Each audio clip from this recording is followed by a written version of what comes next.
guys, today modern AI is quite advanced, except two problems. It is censored and it takes your information. Well, it's hard to find a tech company that don't, but let me introduce you to one. Shout out to my sponsor, Venice AI, which allows you to protect your information and avoid censorship. Now ask yourself, why should a team of programmers at these leading AI apps be the ones to decide what is okay for you to ask and think? Also, would you be comfortable if the presidential administration could govern what AI tells you? Man, I know I wouldn't. But also, while you think about that, did you know that? Let me tell you this, it's gonna be crazy, but ChatGPT has a former director of the NSA sitting on their board right now, guys. And shout out to that man, Edward Snowden. He called this a willful, calculated betrayal of the rights of every person on Earth. And we all know how Alexa is. Alexa listens to us and recommends products based on our conversations. I mean, talk about a violation of privacy. But guys, these are just a few reasons I decided to team up with Venice AI and get you a better options or solutions to your AI needs. Now, guys, you can go ahead and check these guys out with my promo code. So shout out to Venice AI. Now, if you want to use AI without fear of handing over your most intimate thoughts to a corporation or government, you can get 20% off a pro plan using my link, Venice AI S.E.T, and use the code S.E.T. Man, so shout out, guys. So make sure you guys use the code. Put it one more time for you guys right there. Once again, guys, if you guys want to go ahead and have unleashed AI, uncensored AI, go ahead and tap in with my guys at Venice AI, guys. Hey, this is S.E.T and appreciate the support. And shout out to the sponsor.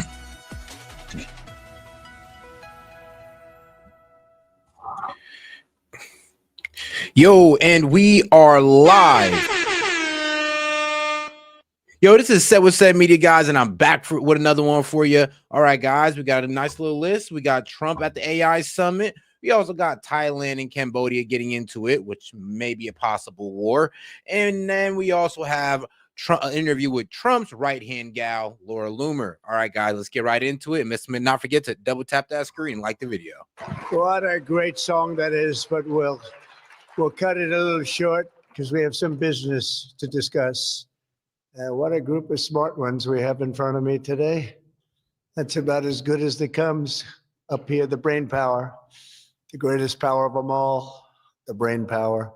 Well, I'm thrilled to be here with so many tech leaders and luminaries as we take historic action to reassert the future which belongs to America, always has belonged to America. We just lost sight of it on occasion. And I just want to start by stating that we've just concluded our big trade deal with Japan and numerous other countries in addition, as you know. And the Japan trade deal is looking like 15% on Japanese products coming into the U.S. and 0% tariffs on products from the U.S. coming into Japan. So, yeah. Oh, and about $550 billion in investment, and Japan gets to take 10% of any profit that's gained off that investment. But on the Japan deal, because it was literally just signed, it gives us a sort of signing bonus. So I'll bring it into sports talk, a signing bonus. Like you have signing bonuses too, I understand. Getting a lot of money, 100 million, that's not bad. But that's not as good as the signing bonus we got. We got a $550 billion signing bonus for the country. And we had the tariff at 25%. As you know, we had a tariff at 25%. And these are great people that we negotiated with, but we agreed to reduce it to 15 based on the fact that Japan has agreed for the first time ever to open up its country to trade so that all of our American businesses and business geniuses, including many in this room, can go out and do business openly and freely in Japan, a very rich and prosperous and profitable and wonderful country, frankly. and we will pay a zero tariff as we do. Yes, and what makes this deal quite impressive is the fact that, I mean, Japan wasn't able to utilize their, the fact that they hold a good amount of the U.S. debt. Yes, they hold about $1.1 trillion of U.S. debt, and they weren't able to utilize that in this trade deal to give themselves a more promising deal. Once again, they get tariffed on the way in. We don't get tariffed on the way into their economy.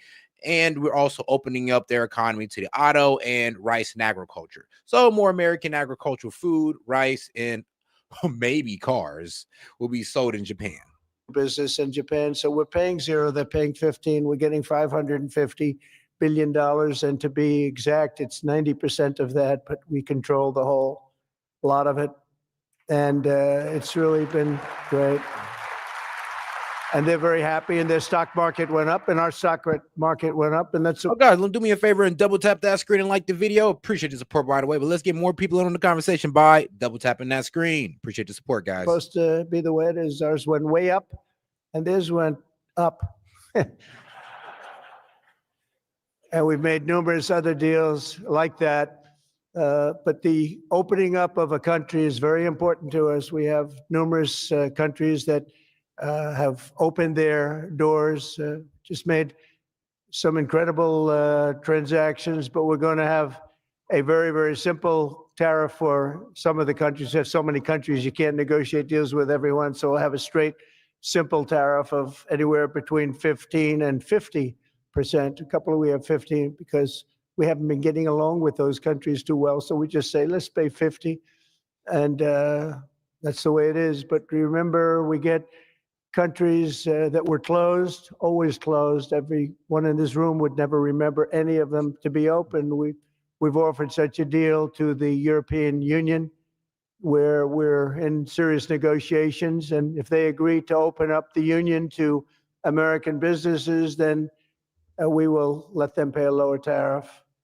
So the tariff is very important, but the opening of a country, I think, can be more important if our businesses do the job that they're supposed to be doing. Such openings are worthy of many points in tariffs, and they're a good thing, not only for, as an example, Japan or Europe, but certainly a great thing for America, because it allows our businesses to go out and fairly compete and do really well if they compete properly, like the people that I know. Everyone in this room practically I know has competed very successfully. I haven't seen any, and I know the losers just like I know the winners. I tell you, I don't see any of the losers here. But now if some of the countries that pay 25% or more on autos complain, remember that Japan was willing to pay upfront the $550 billion for that privilege of negotiating with the United States of America. We also made a deal yesterday with the Philippines and Indonesia, which in both cases will be opening up their country. Yeah, it does seem like Trump is having a pretty obvious framework. It does seem like the tariffs are going to be 10 to 20% for these countries. And I mean, we're talking about a 10 to 20% tariff on their products while they have 0% on ours, and they're opening up their economy. And this is what he's got from, well, Vietnam, Indonesia, and recently Japan. And we're in the process of completing our deal with China. And as you know, the UK, we made a deal. It was a very good deal for everybody. Everybody's happy. It's always nice when everybody can be happy. But mostly we'll be charging straight tariffs to most of the rest of the world, because we have over 200 countries. People don't realize that's a lot of deals. Even if you're like me, a deal junkie, that's a lot of deals. That would be too much for anybody. Ooh. How did we do with this country that I never heard of? We got a lot of deals cooking, but America is taking in hundreds of billions of dollars like it never has before. Investments into our country at the highest point ever in history, and we've just really been opened up for business for 3 of the 6 months. The first couple of months, we got ourselves all set, done a great job with our military. As you know, you saw that 2 weeks ago when you saw the way those incredible B-2s flew into Iran and took out an entire nuclear potential deadly force But I want to thank some of the incredible people. Oh yes, and Japan's investment of $550 billion is going towards semiconductors, energy infrastructures, critical minerals, pharmaceuticals, commercial and defensive shipbuilding as well. So this is what Japan is pretty much investing in. Now, I mean, it makes sense that they would be investing in our, commercial and defensive shipbuilding because we pretty much protect them. That I see before me, including White House AI czar David Sachs. He's been great for organizing this very important summit, and especially for putting it in D.C., where it's a little bit easier. I don't know if it's easy for you, but it's a hell of a lot easier for me. Along with his colleagues at the All In podcast, which is very good. I did that podcast a year and a half ago, and So guys, let's not forget to double tap that screen and like the video, guys. Let's get more people on the conversation by double tapping that screen. If you have any questions, comments, jokes, or disagreements, $2 and up, I'll be happy to read it out loud and engage with it. Appreciate the support, guys. That this is something that was pretty new, pretty raw. Everybody I knew saw that podcast. I said, well, he's got something pretty good. Who is that guy? He's a smart guy, by the way. I think if I ever get in, which at the time people were saying I had a shot, not as good a shot. As it turned out, we won in numbers that nobody believes. We won every swing state. We won by millions and millions of votes, winning the popular vote. We won with the districts, as they would call them, 2,750 to 505. And that's why the map is almost completely red, except for a couple of little blue areas on each side of it. But it was a great experience, frankly, for me. And hopefully it's a great experience and been a great experience for our country, because they're saying we had the greatest 6 months that a president has ever had, the opening 6 months. And I'm not even sure, maybe 6 months. I'm not sure it's the opening, but let's call it the opening 6 months. It sounds a little bit nicer. I want to also say hello and thank to Chamath and his wonderful wife, Nat. Thank you very much for being here. Thank you very much. It was great seeing you again. Great couple. David Friedberg, and even, as we know, Jason Calacanis. I say even. Thank you, Jason. Thank you, Jason. I appreciate that. Yeah, he's a good person. Thanks as well to the Hill and Valley Forum and our future Undersecretary of State, Jacob Hellberg. Good work. Good. Stand up, Jason. Good. People. And David's been unbelievable as the job he's doing.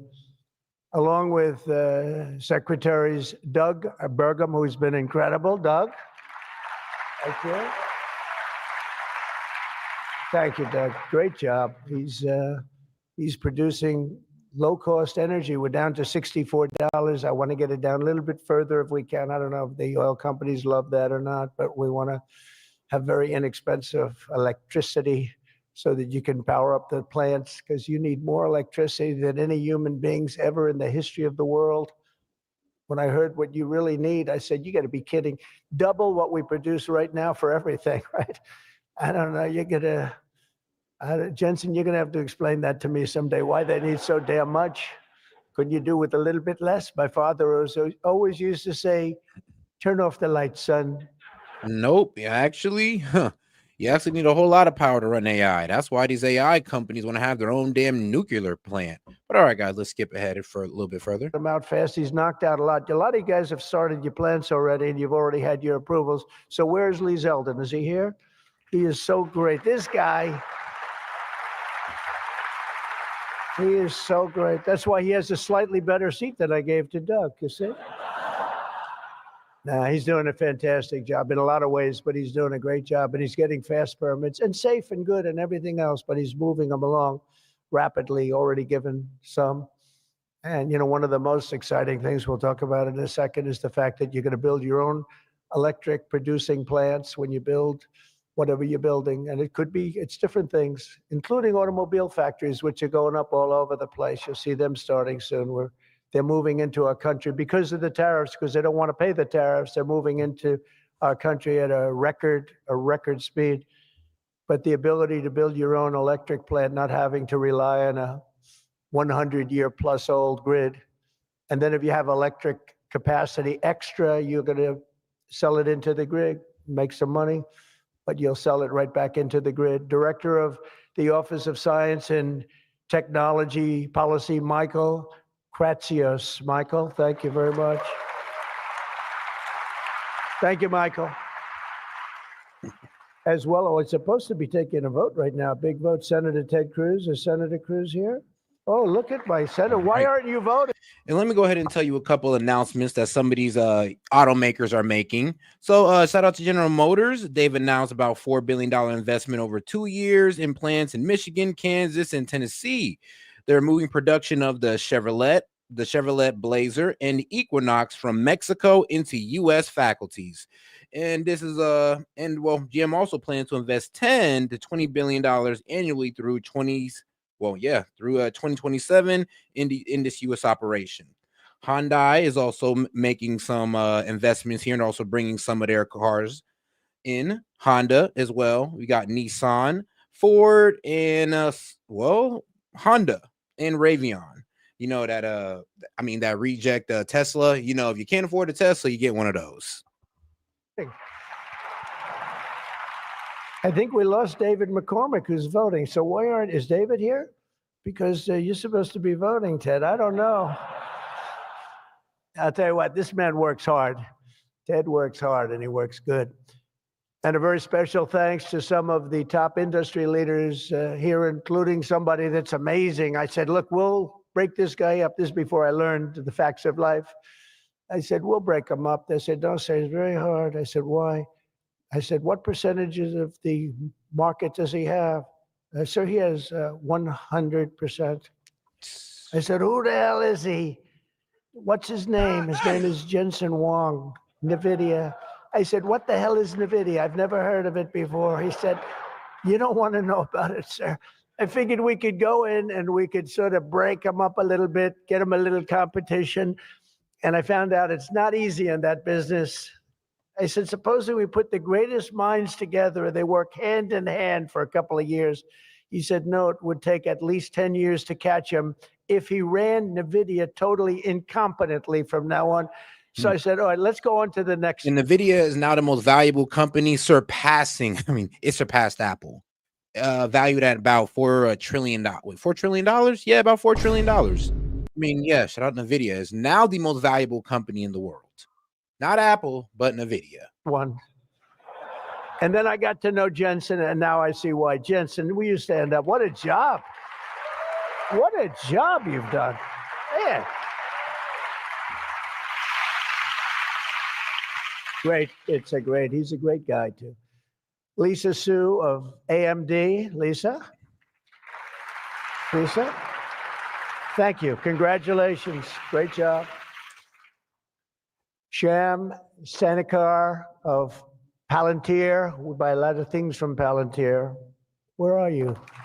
Are we paying our bills? I think so. We just made a deal with the European Union where they're going to pay the United States of America 100% of the cost of all military equipment. They're going to ship it to the European Union, and then they'll distribute it, and much of it will go to Ukraine. It's been a long time since you've heard those words, because we're in for $350 billion. But now we send it to Europe, and Europe pays, and they were great. We had a tremendous NATO meeting a few weeks ago, and it was pretty amazing, actually, what happened. They agreed to go from 2% to 5%, and they had 2% where they didn't pay. They have 5% where they've already paid. Yep. That's a big difference. That's trillions of dollars, actually. Trillions. Yeah, so pretty much instead of us just willingly giving Ukraine weapons, well, now NATO is going to buy the weapons from us, and they're going to give it to Ukraine. So, hey, that's a benefit right there. And of course, I don't like the idea of perpetuating a war through arms, but it's better than just giving it away for free. But they're going to spend that money in the United States with our defense companies, and we're going to send it to them, and they'll distribute the equipment that we send. So that's the way it should have been 3 years ago, frankly. And Jeff Sprecher, the other half of that incredible family. Is he here? Is he here? He's a fantastic guy, international, intercontinental exchange, and he's been a friend of mine for a long time, the husband of Kelly, who's really doing a good job. You are really doing a good job. And small business, which is actually big business if you add it all up, right? It's probably the biggest bank there is, but they call it small business, and she's done a fantastic job. Thanks, Kel. Say hello to Jeff. As we gather this afternoon, we're still in the earliest days of one of the most important technological revolutions in the history of the world. Around the globe, everyone is talking about artificial intelligence. I find that too artificial. I can't stand it. I don't even like the name. You know, I don't like anything that's artificial. So could we straighten that out, please? We should change the name. I actually mean that. I don't like the name artificial anything because it's not artificial. It's genius. It's Advanced pure intelligence. genius. Why not? And its potential to transform every type of human endeavor and domain of human knowledge, from medicine to manufacturing to warfare and national defense. Whether we like it or not, we're suddenly engaged in a fast-paced competition to build and define this groundbreaking technology that will determine so much about the future of civilization itself because of the genius and creativity of Silicon Valley. And it is incredible genius. Without question, the most brilliant place anywhere on earth. America is the country that started the AI race. And as President of the United States, I'm here today to declare that America is going to win it. We're going to work hard. We're going to win it.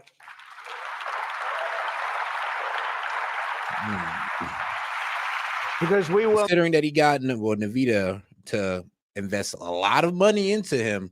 Well, let's Nevia or Nvidia, however you pronounce this, $4 trillion worth AI company, is pretty much investing heavily into the United States. I mean, here's the thing: it's Nvidia and Google are the ones that's asking for their own nuclear mini reactor so they can produce all this energy for their data centers. So yeah, guys, you're about to see a lot of things start popping up, especially if you're one of those logistic-rich places in the U.S. like me. You're gonna start seeing a whole lot of factories. You're gonna start seeing a whole lot of data centers come up out of nowhere, and this will be all to power AI. Well, a good amount of it. Not allow any foreign nation to beat us. Our children will not live on a planet controlled by the algorithms of the adversaries advancing values and interests contrary to our own. We don't want to have contrary interests. We want to get along, and we'll get along with other countries. We're having a great relationship, as I told you, with those countries that we mentioned, with Japan and Indonesia and so many others. The European Union, we're getting along. We're getting along very well with China. A lot of respect for President Xi. We have a great relationship, and we'll see how it all works out. But we're getting along with countries it's really been pretty amazing, I will say that, and it's a good thing. It's a good thing, not a bad thing. So from this day forward, it'll be a policy of the United States to... And guys, we got about 600 y'all in here, man. Do me a favor and double tap that screen and like the video. Let's get those likes up, guys, by double tapping that screen. Appreciate the support. Let's keep it going. To do whatever it takes to lead the world in artificial intelligence, such an important thing happening. This is really something that nobody expected. It just popped out of the air, and here we are. But we will defend our nation, our values, our future, and our freedom, and it will be really great. But what we really need to be successful is a very simple phrase called common sense, and that begins with a common sense application of artificial and intellectual property rules. It's so important. You can't be expected to have a successful AI program when every single article, book, or anything else that you've read or studied, you're supposed to pay for. Gee, I read a book. I'm supposed to pay somebody. And, you know, we appreciate that, but you just can't do it because it's not doable. And if you're going to try and do that, you're not going to have a successful program. I think most of the people in the room know what I mean. When a person reads a book or an article, you've gained great knowledge. That does not mean that you're violating copyright laws or have to make deals with every content provider. And that's a big thing that you're working on right now, I know, but you just can't do it. China's not doing it. And if you're going to be beating China, and right now we're leading China very substantially in AI, very, very substantially. And nobody's seen the amount of work that's going to be bursting upon the scene.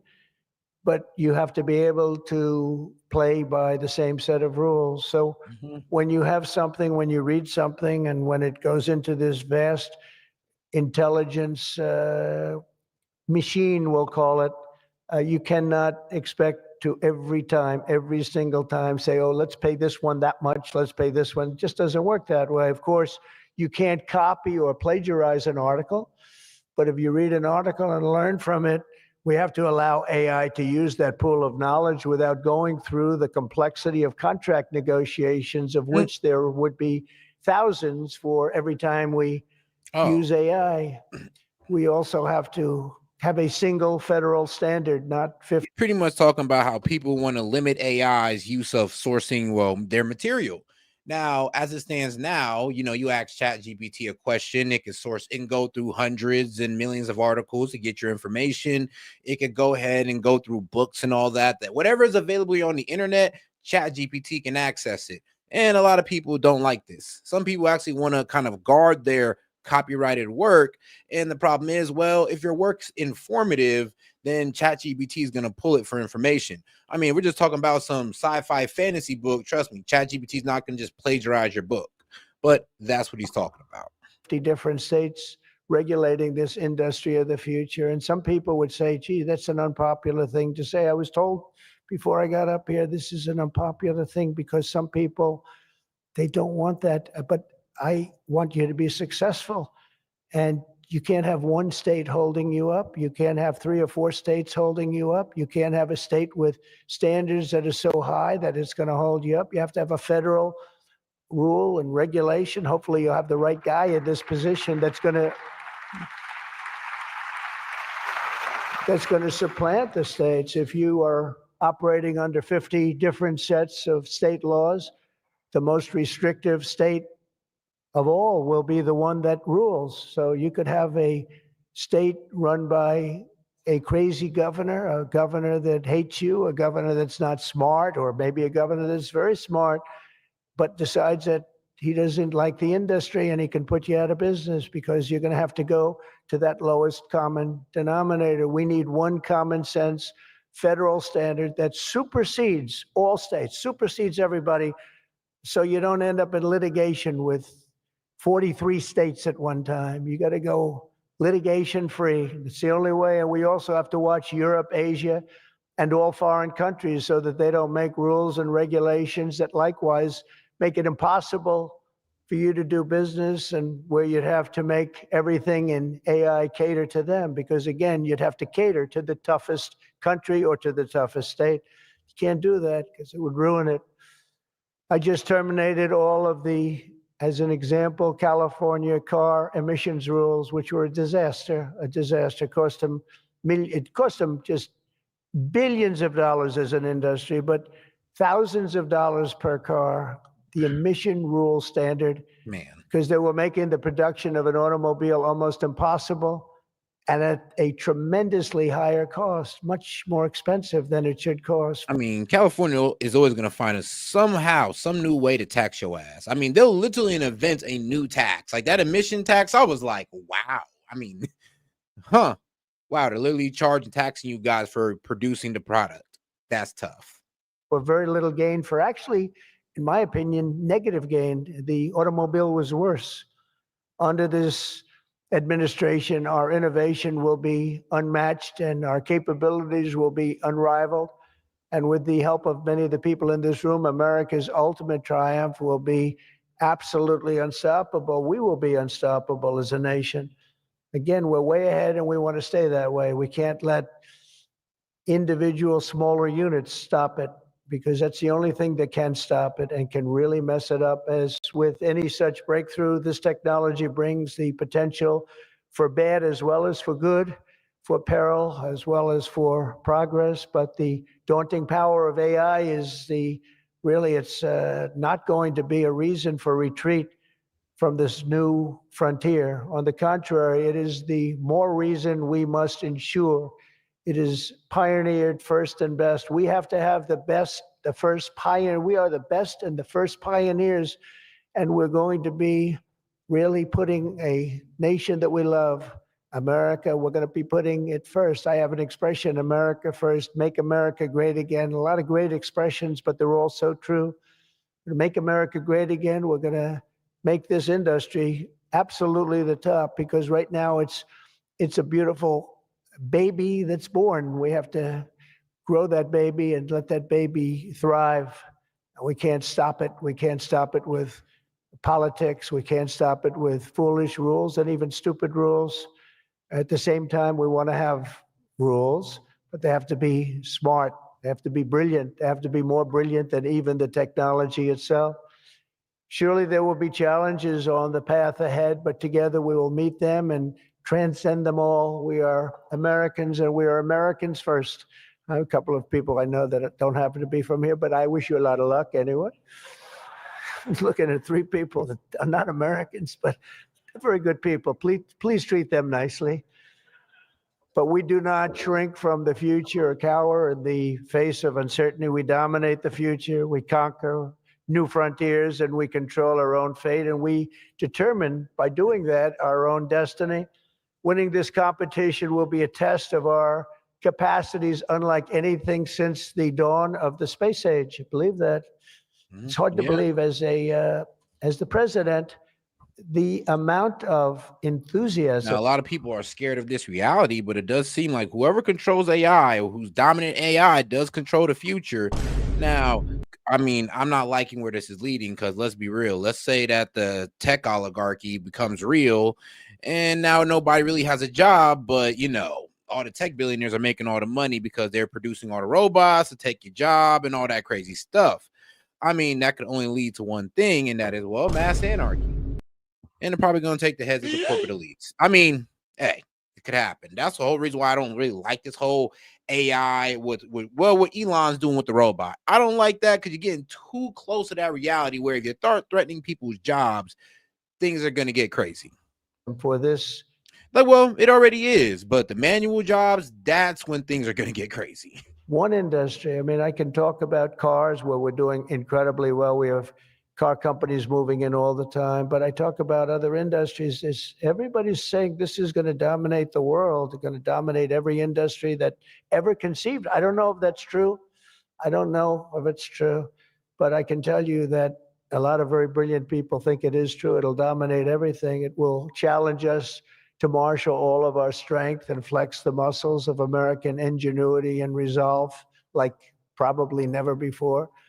It will require us to blast through obsolete systems, cut through thickets of regulation. We got to get rid of some of the regulation, but we want good regulation and rebuild the industrial bedrock of our country. And perhaps most importantly, winning the AI race will demand a new spirit of patriotism and national loyalty in Silicon Valley and long beyond Silicon Valley.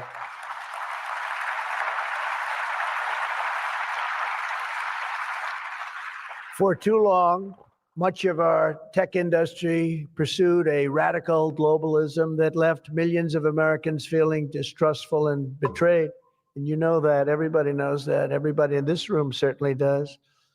Many of our largest tech companies have reaped the blessings of American freedom while building their factories in China, hiring workers in India, and slashing profits in Ireland. You know that?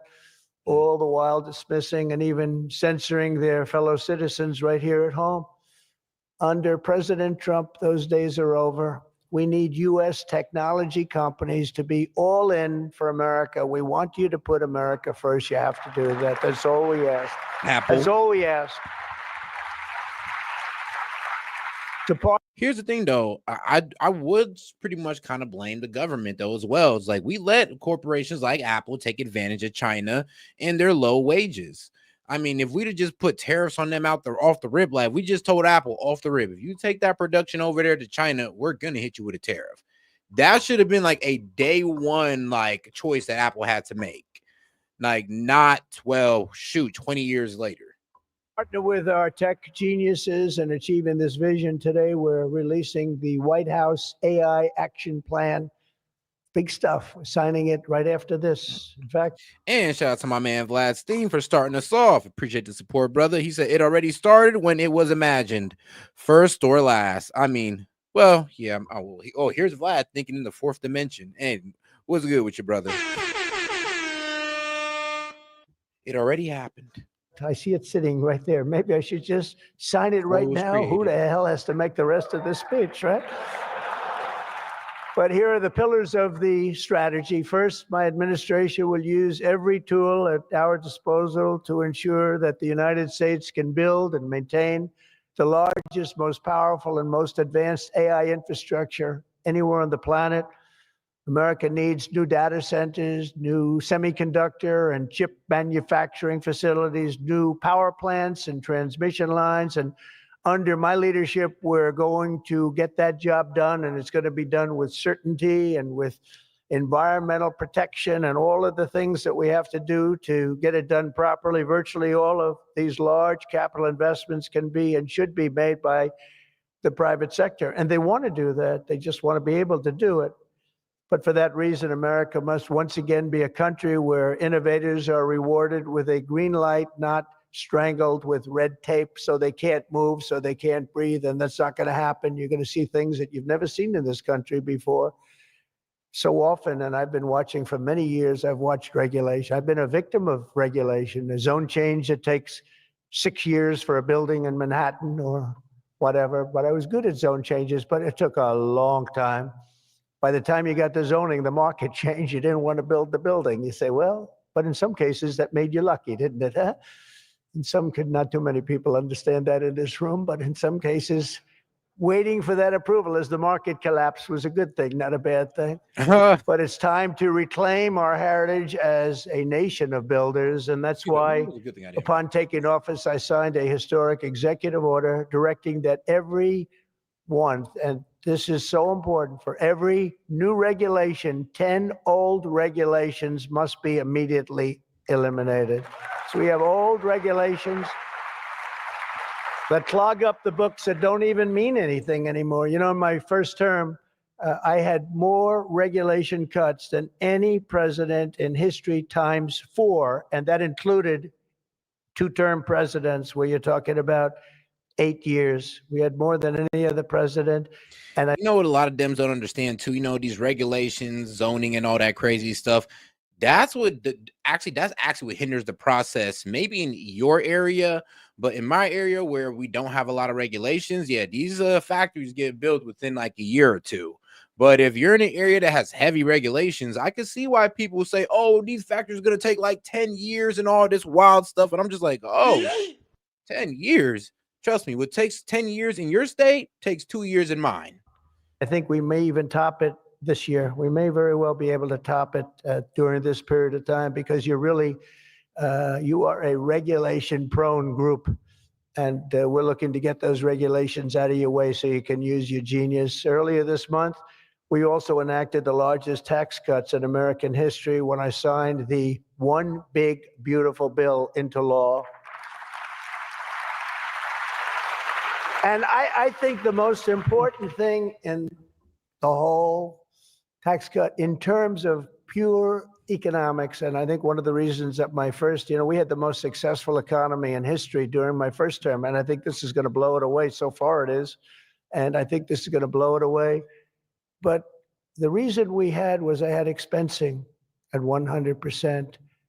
And what we did is we included 100% in this bill, expensing for all capital expenditures, including investments in factories and equipment and structure. Structure wasn't included last time. So even structure, and you're able to write it all off immediately. That's guys, let's remember to double tap that screen and like the video. Appreciate the support, by the way. But yes, let's remember to double tap that screen. Let's get more people on the conversation, guys. If you have any questions, comments, jokes, or disagreements, just like Steph said, you can go ahead and send a super chat, $2 up. I'll be happy to engage with it and read it out loud. Appreciate the support, guys. It's the biggest thing. Not 38 years, not 42 years. You're able to write it all off immediately. And this time we've made it for 10 years, not for 1 year. We've made it for 10 years, so you have a much longer period, but I'd say get out and take advantage of it. I think that's one of the reasons that we had such an incredible success with the first tax cuts. And one of the things that this bill does is it extends the first tax cuts and makes them permanent. And in addition to that, we were granted other taxes like no tax on tips, no tax on Social Security, no tax on overtime. A lot of great things. One of the things that I mentioned, not so pertinent here, but if you're in the automobile business, it's pertinent. I said, why is it that people like us always are looking for expenses and deductions? And people that buy automobiles that really have to go out and borrow money to buy a car, why aren't they allowed to deduct the interest on their loan to buy a car from their income tax? And we got it approved. We got it approved. And that is such a big thing. And I think that's going to be such a big thing for the automobile industry. We're going to be making more cars. Within a few years, we're going to be making more cars than we made in the very beginning, in the super prime. You know, we lost almost 50% of. Which is true. Like I said, a lot of auto companies or a lot of automakers are pretty much expanding their U.S. plants. Well, it's either they're bringing them here or they're expanding them. And I already said it's GM, Hyundai, Honda, Nissan, Toyota, Ford, and Rivian. You know, that electric car.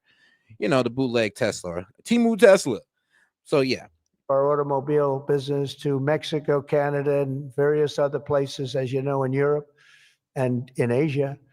And now we're getting it back. We're getting it back in record numbers. And I think we're going to be topping any amount. In a few years, we'll be making more automobiles than we've ever made in the history of our country, including what I call prime time. Man, and shout out to my man Vlasky coming in again. He said, if we don't set the standard, China will. And yeah, that is scary stuff. Yeah, China controlling AI? I mean, yeah, no. Like, that is a, yeah, one of those moments. My administration is also pursuing a future of all-out American energy dominance. And on day one, I terminated the Green New Scam. You know what that was? You were all victims to it. Perhaps the second or third greatest scam in the history of our country. I would say the first was Russia, Russia, Russia. And we had a couple of others too. But the Green New Scam was one of the greatest. It's so ridiculous what they've made you do. The carbon footprint. They talked about the carbon footprint, and then Obama hops onto a 747 Air Force One and flies to Hawaii to play a round of golf and comes back. What about the carbon footprint? No, we didn't like that. And what Biden has done is absolutely terrible. He made it impossible, almost impossible for people to do business, not even talking about the border, where millions and millions of people flowed into our country, many from prisons, from jails, from gangs, from mental institutions all over the world. No, we're not doing that. We have to get them out. We've got 11,888 murderers, many of them committed more than one murder. Many of them, more than 50%, committed more murders. We're getting them out of our country, or in some cases, they're so bad, we're not getting them out. We're having to lock them up because we don't want them ever to come back, no matter how good we're doing. You know, last month, you probably read, we had 0 people enter our country illegally. And over the last number of years, you'd have hundreds of thousands, literally hundreds of thousands of people a week pour into our country, totally unvetted and unchecked. And what the hell were they thinking? What they've done to our country is so sad, and we can never forget it. But we're unleashing all forms of energy, including natural gas, oil, and clean, beautiful coal. I instructed my people, in the form of Chris and Doug in particular, you are not allowed to say the word coal without saying clean, beautiful in front of it. You can only say clean, beautiful coal. It's a little embarrassing because we had somebody making a speech the other day, right? And he mentioned the word coal about 30 times because that was the subject. And he kept going clean, beautiful. I wanted to say, okay, just take it easy. You could just, got a little bit crazy, right, Doug? But it's, you know, China's using it. They're building now 57 big power plants, all fueled by coal. And we have to compete. We have to win. And we're going to have clean, beautiful coal. But we have more coal than any. We have more anything in terms of energy than anybody. Oil and gas. We also have more coal. In May, I also signed an executive order to rapidly begin construction of safe, reliable nuclear reactors. That's a big thing now. And many of you are going to be using nuclear. You know, I had problems with nuclear. I saw some of the things, but what they've done with nuclear is like what you've done with AI and other things. It's incredible, actually. It's long-term. It's inexpensive. It's safe. What they've done is really amazing. So we opened up the industry, very strict rules, but we opened up the industry. And some of you are going to choose nuclear over oil and gas or whatever it might be.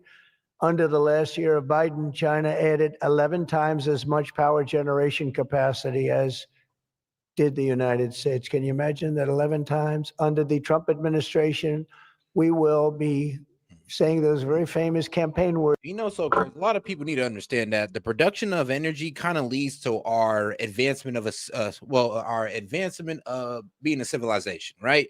What was it? The Carter-Jeff scale? Right. Yeah. The Carter-Jeff scale is pretty much the scientists that pretty much said, look, the way civilization works is in types: type 1, type 2, type 3. Let's just keep it at type 1, type 2, and type 3. Type 1 being pretty much, I don't know, something like the Jetsons. Type 2 being something like what Elon wants, where we're living on planets. And type 3 is like, I don't know, we damn near control the universe. And to get to these like types of civilization, we need to increase our energy production. If our energy production is low, we pretty much are stagnant as a civilization. Once it raises, we excel, or we pretty much, I guess, enlighten ourselves to a higher form of living, as the scientists said. Drill, baby, drill, and build, baby, build. And we will be adding at least as much electric capacity as China. We think we're going to catch them and maybe even have something a little bit extra. They're going very rapidly, but so are we. And we'll be doing at least as much, and every company will be given the right to build their own power plant. So when you build, you can build your power plant with it, and you are essentially going to become your own utility. It's a utility to yourselves. And as I said, any excess energy you're going to sell back to the grid and make plenty of money doing it. As a result of these pro-American policies since my election, we're seeing trillions and trillions of dollars in new investments. So at this moment, we have almost $17 trillion coming into this country. There's never been a period of time like that. And that's in a period of a few months. In a few months, Meta, Amazon, Google, Microsoft are all investing $320 billion or more in data centers and AI infrastructure this year. Those companies are really, they're really going at it, and they're very smart people, very good people. I got to know a lot of them. You know, I didn't like them so much the first term when I was running. I wouldn't say I was thrilled with them, but I've gotten to know them and like them. And I think they got to like me, but I think they got to like my policies maybe much more than me. NVIDIA has committed $500 billion over the next 4 years. Thank you, Jensen. I'm sure that'll be a good investment. If you're doing it, it's good. Thank you very much. It's a great statement. Last week, I was in Pennsylvania as 20 companies announced $92 billion with David McCormick, senator, great guy from Pennsylvania. $92 billion in energy and data center projects, including what will soon be the largest natural gas power plant anywhere in North America. They're going to town. It's already under construction, the largest in North America by far. For decades, we had leaders who spent their time focused on building up foreign nations. Under the Trump administration, we are going to have leaders who are going to build up our nation. This colossal investment in AI infrastructure and many other industries, for that matter, such as automobiles and so many other things, will also create thousands and thousands of great paying jobs, the kind of jobs we want, including lots of blue collar jobs. And, you know, our numbers are very good right now, but wait till you see these numbers in 2 years from now. It will mean higher wages and more opportunity for millions of energy workers, HVAC technicians, engineers, electricians, and the hardworking citizens who... AKA, I mean, handymen and people like my man Castro are going to be seeing a lot of work. Construction guys, you're going to be seeing a lot of work coming up. I mean, yeah, factory guys, get ready for an influx of orders or a whole lot of opportunity getting ready to open up with higher pay. So... look, guys, it's going to be economic growth across the board at this point. make our country run. These are great people that make our country actually run. To ensure America maintains the world-class infrastructure we need to win today, I will sign a sweeping executive order to fast-track federal permitting, streamline reviews, and do everything possible to expedite construction of all major AI infrastructure projects. And this will be done. You will get so good a service in so many ways, not only from Lee with the environment, but you need many other types of permits, and you're going to go so fast. You're going to say, well, wait a minute, this is too fast. I didn't expect to go this quickly. This is a problem. I may cause a problem in opposite, but including factories, data centers, and power plants of all kinds, the United States will have total industrial and technological supremacy. The second pillar of our action plan for AI dominance is to get the entire world running on the backbone of American technology. And I think that's very much. All right, guys, and let's have a quick little comedic interlude because, we love Trump over here and all that good stuff, but it's always a good time to have a great laugh about Trump. And shout out to South Park. We're literally one of my favorite cartoons, well, adult cartoons in the world. Cannot be beaten. Better than Family Guy, American Dad. Insert your favorite one. South Park beats it. Seth's personal opinion. But all right, guys, let's get into this hilarious clip of the night. It was Saddam. Around. Come here, girl. Come on, Satan. You know you can't resist this. I can't even see anything. It's so small. Sorry for sensitive reasons. God, you. Come on, Satan. Don't be like that. I mean, sure. Only Trump can beat on the devil and make him his bitch. I mean, goddamn. But then again, Trump working with the devil, I told you, said he's the Antichrist. South Park is predicting it. Can't you see it? Like, bro. Like, stupid. Man.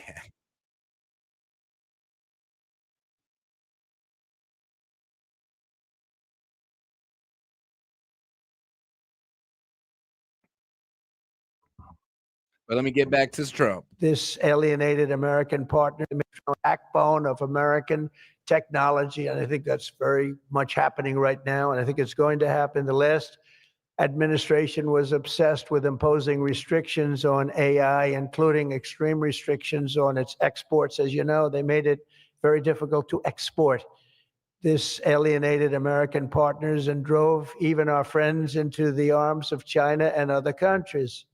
That's why upon taking office, I repealed the so-called Biden diffusion rule. Can you imagine that? That crippled American AI exports, the Biden diffusion rule. I wonder who came up with that name, because he has no idea what it is. He had no idea what it was. He came up with a rule. I wonder who drew that one. I wonder, was that signed by the Autopen, I think, because they went to him and said, we're going to do a diffusion rule. Mr. President, what? It's okay. The Autopen will take care of it. It's one of the greatest scandals in the history of our country. Let me tell you, under my administration, we will maintain necessary protections for our national security, but we will never forget that the greatest threat of all is to forfeit the race and force our partners into rival technology. We're not going to do that. We're not going to do that. Okay? Not going to let that happen. That could be the end.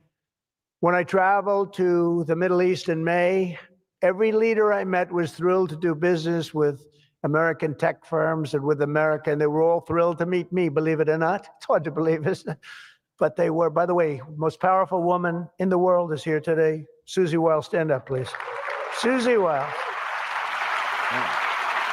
Chief of Staff. She can take out a country with a mere phone call. No, they just voted her the most powerful woman anywhere in the world. She might be the most powerful person in the world, I think.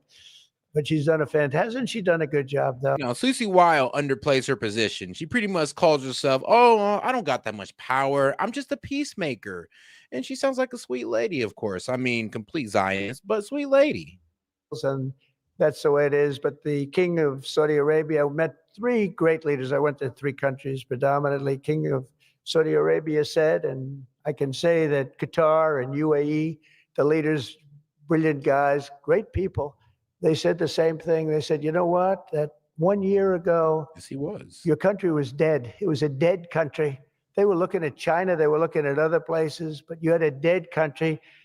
And today, Mr. President, you have the hottest country anywhere in the world. They said that, and they meant it so strongly.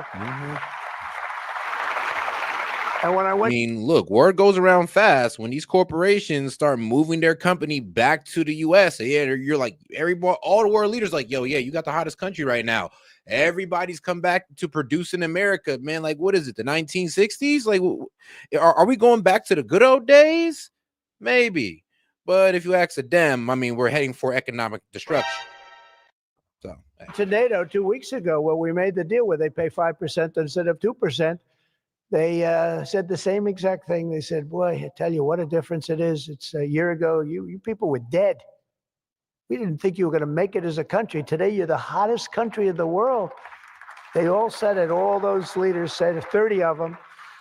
So today, I'm signing another major executive order that will turn America into an AI export powerhouse. Under this order, Secretary Lutnick and Secretary Marco Rubio's doing a great job as Secretary of State, will work to rapidly expand American AI exports of all kinds, from chips to software to data storage of all kinds. And that's very important. That's going to give you the freedom to do what you want to do. And third, once and for all, we are getting rid of woke. Is that okay? Because I know you had to hire all woke people. Well, now I don't even know what woke means anymore. It used to be a term we used for the left. Now we got a woke right. So now y'all done really messed it up. Like, we might as well just take out the whole definition of woke. Just stop using the word woke at this point, because now it's something you could attribute to the left as an overly progressive or a far progressive leftist. And on the woke right is anybody who's, I guess, question the Jews and who's a Holocaust denier, and the Nick Fuentes and Dan Bilzerians of the world. I heard you had to hire all woke people under some of these things. How about the chips, where they give you the chip nonsense, where they give you billions of dollars if you only build a chip company? These people have plenty of money. They don't need the money. They need the permits. They need the rights to do it. They don't want to pay tariffs, so they come and they build here. That's why they're coming here. Number one, they like me, but they like not having to pay tariffs even more. And they're coming. But Biden gave billions of dollars to companies that have nothing but cash. And they don't say where to build. It's just give them money. But here's the problem. They have to hire lots of woke people. And they say woke isn't for this particular industry. We've noticed that. They're not for a lot of industries, if you want to know the truth. So the guidelines were impossible. They're going to give you money, but you got to hire this and this and this and that. And I don't want to get into it too much because I don't want any controversy today. But you have to hire a lot of people that were not into this particular world that you're in. And so therefore, all the money they gave didn't mean a damn thing. One of Biden's worst executive orders established toxic diversity, equity, and inclusion ideology as a guiding principle of American AI development. So you immediately knew that was the end of your development. But the American people do not want woke Marxist lunacy in the AI models, and neither do other countries. They don't want it. They don't want anything to do with it. That's why on day one, I very proudly terminated Joe Biden's order on woke AI effective immediately. You don't have any of those crazy rules. Crazy rules. And in just a moment, I will be signing an order banning the federal government from procuring AI technology that has been infused with partisan bias or ideological agendas such as critical race theory, which is ridiculous. And from now on, the U.S. government will deal only with AI that pursues truth, fairness, and strict impartiality. We're not going to go through the craziness that we've gone through for the last 4 years. And then we skip 4, and then you go back, and it started then. But it hung around a little while. Now it's not hanging around at all. Now it's actually very uncool, as somebody told me the other day. It's so uncool to be woke. I encourage all American companies to join us in rejecting poisonous Marxism in our technology. It'll be very interesting to see what's happening in New York, because they're actually thinking about electing a communist in New York. They like to call him a socialist. He's not a socialist. He's a communist.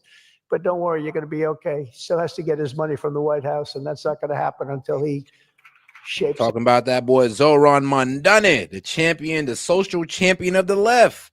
I mean, hey, I like the man's energy. Politics are trash, but his energy's there. And shout out to my man Vladstein. He says, they twist words. Woke should mean not sleeping. I mean, I know, right? I know. Should mean awaken, or I mean, you're read in on the truth or whatever. I mean, woke used to be one of those guys, I guess the conspiracy theorists. Actually, that's what woke used to mean. It used to mean you were like a conspiracy theorist back in the day. Like, damn, that guy's woke. I mean, damn, you caught up all the conspiracies, man. You know about the fluoride in the water and the chemicals and the food and the aliens on the moon. Like, that man woke. But as an example, we are not going to allow men to play in women's sports. That's an example. That's one. And they say that's an 80-20 number. They say 80% would be against it. No, it's not 80-20. It's about 97-3. And I don't know who the three are. I've never seen anybody.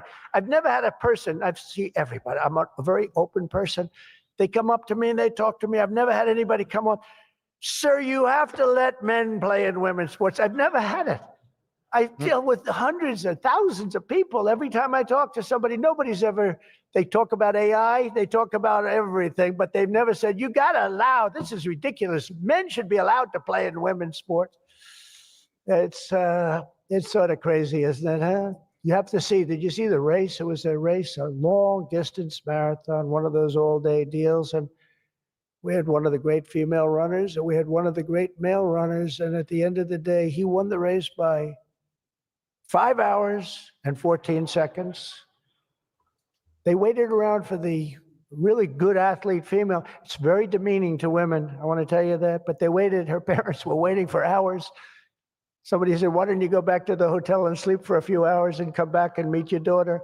This is what they do. You got to see the weightlifting records. Oh, they're the best of all. A woman lifted 212 pounds. It was a world record. It held for 18 years. And now a man who transitioned came up and looked at the bar. How much is it? 212 pounds. Oh, let me try it. Bing, bong. I think he broke the record by 109 pounds. It's going to be a long time. It's going to be a long time before a woman catches that.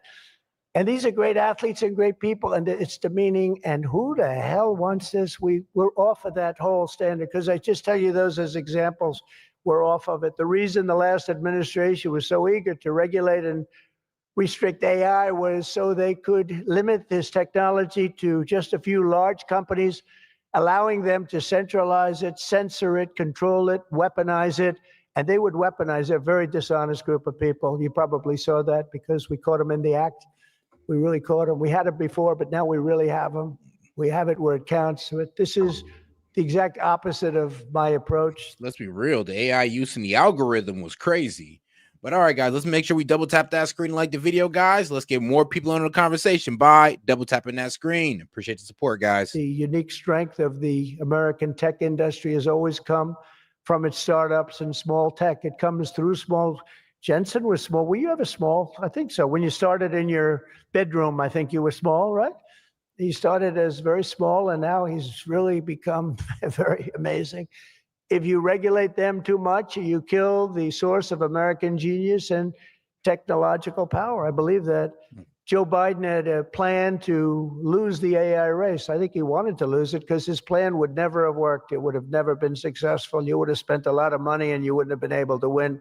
They didn't allow you to win, but we have a plan which only admires and respects the winners. Every citizen should take incredible pride in the inspiring feats of American innovators who are pushing the bounds of human knowledge and achievement.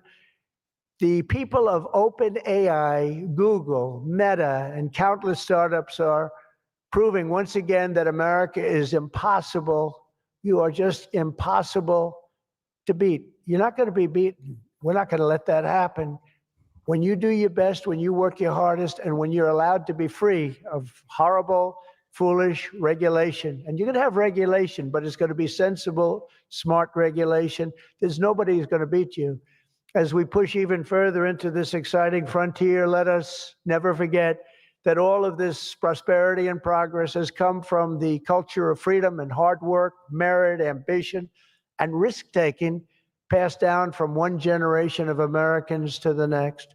Silicon Valley rose to wealth, fame, and glory by exemplifying these values, and it will win this race not by rejecting them, but by embracing them like they have never been embraced before. All right, guys, now let's get over to Trump after his meeting with Fed Chair Powell at the construction of the new, I guess, Federal Reserve building that they're spending, what, like over $2 billion on? Must be nice. Must be nice. Well, thank you very much, everybody. And it feels very good, actually, to be back on the construction site. You know, if you remember, not so long ago, we rebuilt the old post office into the Trump Hotel, and we sold it to Waldorf Astoria. And it was a great success, and we had great luck with the building. We did a good job. We built it quickly and relatively inexpensively for about $200 million. And that was a big hotel, big project. But we looked around, and Tim Scott's here someplace. Tim, come on up. You saw what we saw. And yes. The big thing is to get it done. They have to get it done. They have to get it finished. And very importantly, we have to get interest rates lowered in our country. Our country is the hottest in the world right now. But the one section, people are pretty much unable to buy housing because the interest rates are too high. We have no inflation. We have a lot of cash coming in. The tariffs have been unbelievable now. People that didn't even believe in tariffs are saying, what a great move that was. We have hundreds of billions of dollars coming in. Japan, just on one deal, is paying us $550 billion. And they opened up their economy. It's incredible, the deal. I mean, we got tariff revenue. We got jobs coming back to America. I mean, and we got investments. And we have investments. I mean, the tariffs worked in every way, shape, and form. The problem is, like I said, let's wait for the long term. Because like I said, we're only 3 months in. And the Dems, they're saying wait longer, guys. They're telling us to wait a little bit longer for the doomsday scenario they've been fear-mongering about. And they're happy. We're happy. Everybody's happy. But we should have the lowest interest rate of any country, and we don't. We should have. Every point is worth $365 billion. So we want to get the rates down, but we also want to get the Fed building finished. So I met with the contractors. We toured it with the chairman, and we had a very good tour, and we'll talk to you about it sometime. But Tim and I, we sort of understand what happened. Yeah. Too expensive. Bottom line is this, that Americans deserve to become first-time home buyers. President Trump has created the best economy in the world.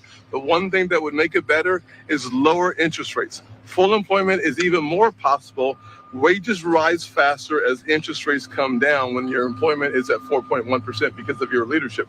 We have revenues coming in at record-breaking, maybe last month even more revenue coming in than bills going out, which is remarkable. They found $26 billion. They said, where did that come from? Nobody had, I think that's been many, many decades since that happened. I can't remember that. They found $26 billion last month. And they said, where did that come from? I said, why don't you try the tariff? Said it was true. We're taking in hundreds of billions of dollars. And our country's doing great. And we have no inflation. And the numbers, the job, everything is good. The one thing we have to do is get housing prices down and the interest rates down so people can buy the house, because they're all making money, but they can't get the interest rate down. We have to. Amen. All right. And he's been my friend for a long time. You've been on a number of construction sites. Did you see mismanagement going on or funds that aren't? Well, I see a very luxurious situation taking place. Let's put it that way. And I was given a very nice tour by the head of construction. And, look, if you look over here, they're trying to open up the basement. When you open up a basement, first of all, it's the worst space. Always a basement is the worst space in a building. And it's also the most expensive space to build. And especially here, because you have a water line. They're going down into the water, so they have to build what's called a reverse bathtub. The water has to be kept out. It's very expensive construction. So it would have been good if they didn't build it. Would have been good if they didn't do certain other things. If you look at the kind of protection in the hall. Have you been able to get in the hall? You saw the protection of plywood. I mean, that was a lot of money just to protect it for a period of time. I would have done it very gingerly and easily and not have to spend, millions of dollars on protection. And there are things that could have been different. Look, this. And shout out to my man Drum King. He says, "Don't worry, I'm from the Gov. I'm here to help." Shout out. Hey, shout out to the supporters, guys. Appreciate the support. And guys, let's remember to double tap that screen and like the video. Let's get more people on the conversation. There's always Monday morning quarterbacks. I don't want to be that. I want to help them get it finished. It's been going on for years, and I want to help them get it finished. And what we really want to do, and I think I can speak for Tim, and I think I can speak for the entire Senate. We can speak for everybody, frankly, is we want to see interest rates come down. Our country is booming. And the interest rates is a final little notch. And if you look at Europe, they've lowered 11 times in a short period of time. We've lowered 0. And, they are competition, although we're in the process of probably making a very good deal with them, too. They want to make a deal very badly. So we're making a deal. We just completed our deal with Indonesia. We just completed our deal with the Philippines. We're making unbelievable deals. And the money is pouring in. We want to get interest rates down. But on interest rates, at some point, does the level of interest rates now slow economic growth? Yeah, it never helps it if it's high. Never helps it. Well, it's already as good as we're doing. Think of how well we'd be doing. We'd be like a rocket ship. As good as we're doing, we do better if we had lower interest rates. I mean, yeah, it does stimulate more borrowing, more economic growth, more consumer spending. And of course, it saves us money on the debt that we have to pay. Yes, it saves us money on our debt. So it's really hard to think of a reason not to cut the rate. But hey, Powell said he's waiting for a doomsday scenario to do so, which is a bit crazy because I'm like, well, shouldn't you do it to avoid that doomsday scenario? Like, And we should. We're prime. Don't forget, without us, the whole world collapses. So we should have the lowest interest rate because, you can talk about Switzerland. You can talk about wonderful countries, no debt, but without us, everything collapses. We should have the lowest interest rate. And if you took it down 3 points, not a little bit, but 3 points, if you got us down to 1, we would save more than $1 trillion. Basically, you can talk about Switzerland. You can talk about wonderful countries, no debt, but without us, everything collapses. We should have the lowest interest rate. And if you took it down 3 points, not a little bit, but 3 points, if you got us down to 1, we would save more than $1 trillion, basically with just a paper transfer. You wouldn't be cutting costs of anything. You wouldn't be building anything. Just a move of the hand saying we're going to lower interest rates. You would save $1 trillion a year. And there's nothing you can do to save that kind of money. Well, we had a little talk about it, and I thought it was a very productive talk. He'll be able to tell you at his next meeting, but I will say that he did say the country is doing really well. And the country is really doing well. Mr. President. Yeah, please, go ahead. How would you describe your talk with him? Would you say that the energy was tense? No, I didn't think it was tense. No, I thought we had a good meeting. I mean, he did spend a while calling this man too late Powell. Like, oh, he's dumb. He's not being a good Fed chair. It's like he did spend the whole time insulting the man. So I could see where the media would think, like, how did that go in there? Did it look like he wanted to punch you or no? No, there was no tension. There was no tension. I think he had more tension with my great senator to the right. He's a pretty tough cookie. He was. You might say. Listen, bottom line is we had an honest, candid conversation about some of the overruns at this building. We had it in my banking committee, and he said we were wrong, and turns out we were right. Thank God President Trump and his team took enough time to dig into some of the details, and the details are clear. We need to get this project done. We would like to keep it where it is or a little lower, but at the end of the day, the point is that instead of talking about interest rates, instead of talking about first-time home buyers, instead of talking about the heat in our economy, that's a good thing. We're talking about an overrun on the Federal Reserve building as opposed to the Federal Reserve objective of lowering and keeping our economy full. As an example, they built parking spots under a building next door. Really expensive. That's very expensive. When you're starting to build parking lots, underground parking lots, that's a very expensive thing. Damn, how many people a work lot of there? people I know, they park their car and They walk a block or 2 blocks or something. My staff does. But it is a very expensive thing. But that is what it is, and that's okay. Is this project a fireable offense? What? Is this project a fireable offense for Jerome Powell? Look, I would love to see it completed. I don't want to put that in this category. It's a very complex thing that could have been made simple.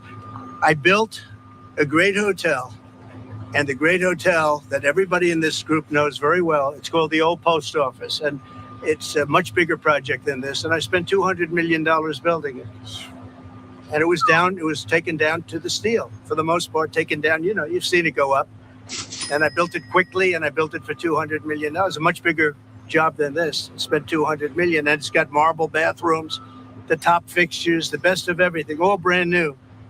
So, this is a very expensive job. I don't know. It got out of control. And that happens. It's a shame. Are you negotiating on auto tariffs? Your auto tariffs. No, I'm not negotiating on auto tariffs. Does EU looking at 15% like Japan? Well, it depends. What Japan did is they brought down their tariffs. They gave us $550 billion because they didn't want to pay 20. They were 28%. And they gave us $550 billion up front. 100%, 500. We get 90, they get 10. 90%, they get 10. And there's no payment. It's not a loan or anything. It's a signing bonus, I call it. But they gave us $550 billion and took down the tariffs a little bit. And then they agreed to open their economy to everybody. This was not easy. This took, a lot of people walked out of rooms and things. Sometimes they walked out of rooms, went back to Japan. Right. I said, where are they? They went back to Japan. And then they called and they said, can we make a deal? They came back a couple of times. This happened. This was, as you know, it was over a period of months. And ultimately, they agreed to open their economy. Now, the opening of the economy is worth more than $550 billion, the payment that they made. It's worth more. So between that and the payment, we reduced it down to 15%. But they were at about 28%. And then opening their economy for rice, and rice has been doubling in prices in Japan because they kind of protect their domestic industry, and the rice companies in Japan, I guess, seem to run a monopoly on there, or an oligopoly on there.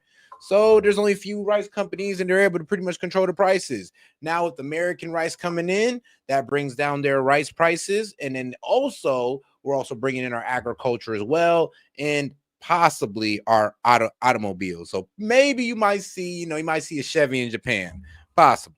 They bought it down, basically. But could other countries buy it down? Yeah, I would let other countries buy it down. Sure. Mr. President, do you feel better or worse about your relationship with Fed and I feel good about it. I mean, look, I have one dispute, and the dispute is there could be some things with money and, where it comes from, how it's come from, how it's printed, where it's printed, all of the standard things with the Fed. But I just want to see one thing happen. Very simple. Interest rates have to come down. If the interest rates don't come down, we're knocking it out of the park with high interest rates. If interest rates come down, then that final little element kicks in. That's housing. And the sad part is that people, wonderful young people, I mean, let's be real. Cutting the interest rate would lower mortgage rate. So, I mean, it would help. It's not a fix-all. It's not the fix-all, but it would help. Well, starting off, they can't get a mortgage because the rates are too high. Tim knows that better than anybody, I think. But Mr. President, if the rates are hurting families in the country, if anything, we need more houses plus a rate cut, and that will dramatically reduce the housing price. If we add to the supply of housing plus a rate cut, would be nice. Why let that keep going for another 8 months? Why not just fire them? Because to do that is a big move, and I just don't think it's necessary. And I believe that he's going to do the right thing. I believe that the chairman is going to do the right thing. I mean, it may be a little too late, as the expression goes, but I believe he's going to do the right thing. The fact is, it's so big what's taking place in America, where the king of Saudi Arabia says you have the hottest country anywhere in the world, and I thought you were dead 1 year ago. I thought we were dead. I just left NATO, as you know. They're agreeing to pay 5%. We're not paying anything.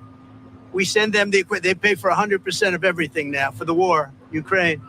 But I just left NATO, and every one of those leaders said, every country, they said, and very smart countries, very successful countries, frankly, And every one of them said you have the hottest country in the world. We did that over a period of a year, less than a year. I mean, if you think, they say a year ago we were dead. And so, and I don't know, but shout out Drum King. He actually said it in the chat. Yeah, stop building apartment buildings because these are more profitable for these corporations or whoever's building these. Yeah, it's more profitable to build apartment complexes than actually build houses. I know, right? It's always more profitable to have people up under you than to have people try to gain their own type of ownership. It's easy to do that.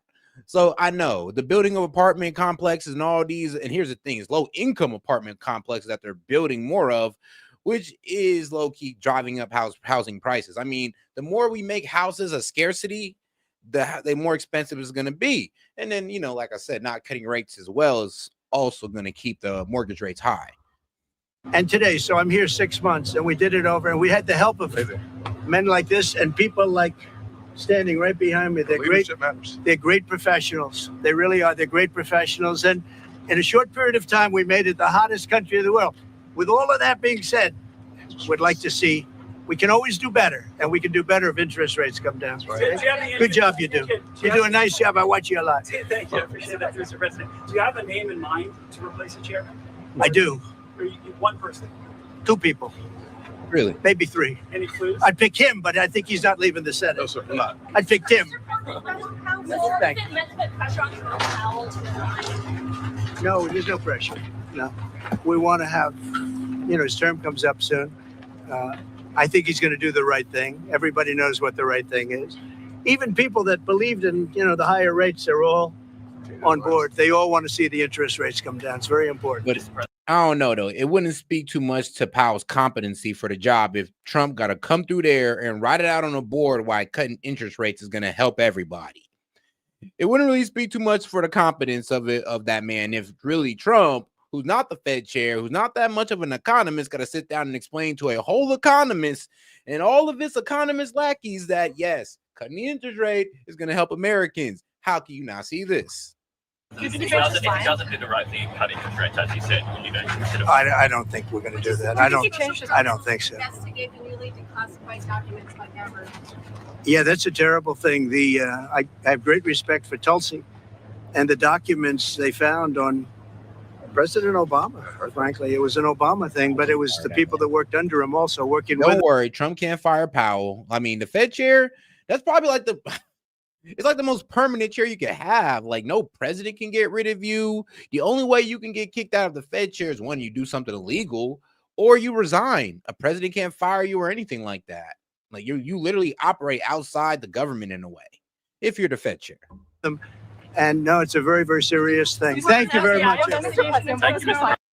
And all right, now let's get over to CNN. Pretty much getting into House subcommittee holds surprise vote to subpoena DOJ for Epstein files. I mean, hey, keep it up, guys. Keep it up. Speaker saying, despite the House Speaker saying no votes until September, as John was just talking about, the House Oversight Committee went and voted. A subcommittee now moving forward to subpoena the Justice Department for all of its records in the Epstein case file. That would go far beyond just the files presented to the grand jury. And that's after the Oversight Committee already this week moved to subpoena Epstein's longtime associate, as they were just discussing, Ghislaine Maxwell, for a deposition. CNN's Lauren Fox is tracking this one for us. I mean, it was like a rolling series of developments with this Epstein saga. This is, of course, from Capitol Hill. This vote happening after the speaker made clear no votes until September. Yeah, it was really fascinating because this is all playing out in the backdrop that the House Rules Committee had essentially been immobilized by this issue. That meant that they couldn't vote on several bills that they had planned for this week. Then Speaker Johnson made clear to his members that they needed to give the president additional time.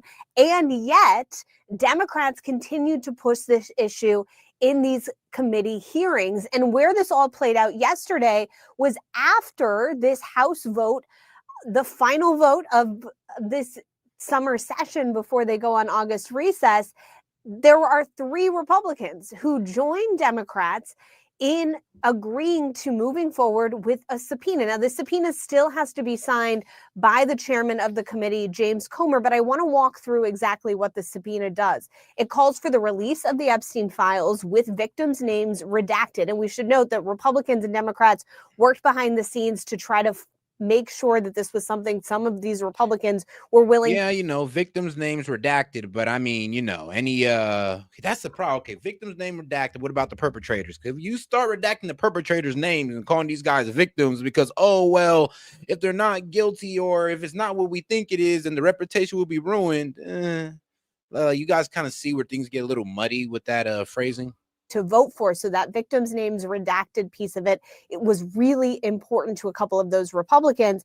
Then it also calls for communication between the Biden administration and DOJ. It also calls for depositions from the Clintons and James Comey. This was in addition to another subpoena that has already gone out from the committee chairman, James Comer, asking for a deposition with Ghislaine Maxwell, who obviously is now front and center in these talks with the Justice Department and now may have further conversations, of course, with the House Oversight Committee.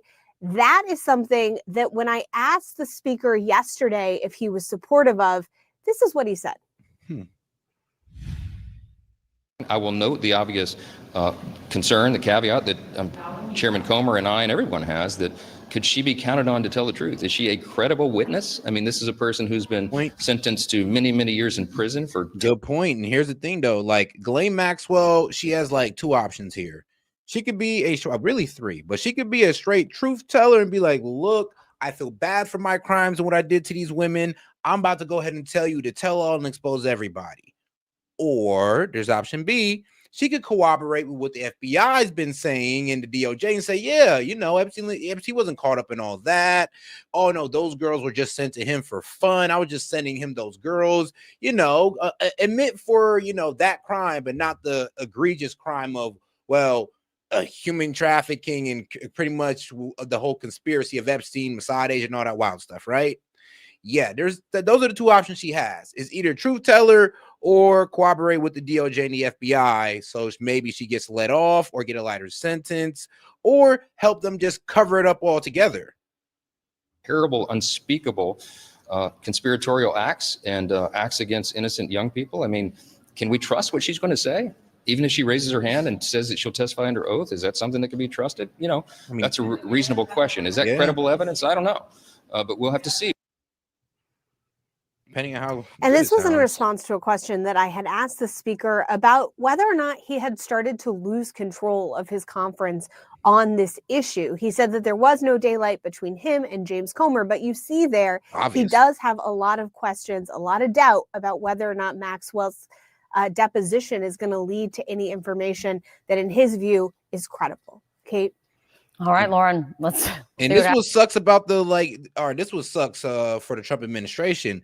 Anybody who's in the Trump administration now is like almost sounds unbelievable. It's like, all right, bro, yeah, look, if you're overly cool with Trump, we're not hearing you about the Epstein files until it comes from somebody else. And it's Trump's fault. Well, I would say his administration's fault for sowing this distrust when it comes to the Epstein files. Now, do we still trust Trump to create a great economy, get the illegals out? I mean, all that good stuff. Yes. But when it comes to this Epstein files, there is distrust. I will admit that. Happens there today. I really appreciate it. CNN is now learning at least one name does appear in the Jeffrey Epstein files. That is Donald Trump. Bruh. We know this because the attorney general told the president. What about Lex Wexler? What about Leon Black? I mean, they're in there too. And it's all about Trump. That's what kills me about these guys. At least they're bringing not letting the Trump administration right off into the sunset with this. But I would like it if they were doing more honest reporting, because with them, it's about Trump, when it should be about Lex Wexler, Trump, and Leon Black. Like, be fair about this. Sources telling CNN Attorney General Pam Bondi briefed the president in May about the DOJ's review of documents related to the case. During that briefing, she revealed the president's name appeared in those files. Her office also said the files appear to include several unsubstantiated claims that were deemed not credible, including those related to Trump. Now, the exact context on how the president's name appears in the file remains unclear. The president, it's important to note, has not been accused of any wrongdoing in his interactions with Epstein. But now, 2 months after that briefing, the DOJ has declared, of course, the case closed. Listen, though, to how the president responded when he was asked specifically about this just 1 week ago. On Epstein, of the review of the files, Attorney General Pam Bondi briefed you on that. Very quick briefing. Did she tell you, what did she tell you about the review? And specifically, did she tell you at all that your name appeared in the file? She's given us just a very quick briefing, and in terms of the credibility of the different things that they've seen. Attorney General Bondi and Assistant AG Todd Blanche issuing a statement on Wednesday, which reads in part, nothing in the files warranted further investigation or prosecution. And we have filed a motion in court to unseal the underlying grand jury transcripts. As part of our routine briefing, we made the president aware of the findings. Efforts by the White House to get Congress to move on from the subject, hitting yet another stumbling block. Well, there are a couple truths that the DOJ or Pam Bondi did come to Trump and said that, yeah, you're on the Epstein list. And it does seem like Trump just tried to say, no, it's all a hoax. I ain't do nothing. And he tried to throw it all away, thinking that, well, we were going to go along with it. And I think now they're trying to realize the importance of the Epstein list. Trump didn't realize the importance of it because he just seen it as a Russiagate, like as another hoax because of all the attacks on him. And I'm starting to understand Trump's mindset when it comes to it. Because if you've been attacked as much as Trump, almost anything feels like a hoax to you. Now but the whole Epstein list stuff, I don't even think Trump realized that it's more than just him. Now the Dems make it about him, but it's bigger than Trump. Wednesday, as a Republican-led House Oversight Committee voted to subpoena the Epstein files from the department. And shout out to my man Vladstein. Appreciate the support, big dog. He says, investigate the Clinton Foundation. Spicy stuff. You know what? Why not? Why not? Especially what they did in Haiti. Weird. Of Justice, escalating the division and the tensions, frankly, between House Speaker Mike Johnson and the rank and file in the House. What do you think of the speaker adjourning the House early to avoid this whole fight over Epstein? And another rumor of why Trump may be hiding the Epstein list is that, well, Howard Lutnick was Epstein's neighbor. So Howard Lutnick and Trump are most likely in the Epstein files. Not the list, but the files. You know, as Trump as a snitch, Lutnick as his neighbor, possible cooperator, who knows? It's coming no matter, this is here, and I've made it part of my life's mission to protect women and kids. And I think that, I'm ready to take this vote. I think we should take this vote and move forward. The president wants to move on, though. He says it's time to move on. I've been very clear on my opinion on this issue for a long time. You'd have to have your head in the sand to say that this is going to go away. It's not. The public deserves it. Like, bro, if you care about the innocence of kids and women, yeah, you're willing to scorch the earth over this problem.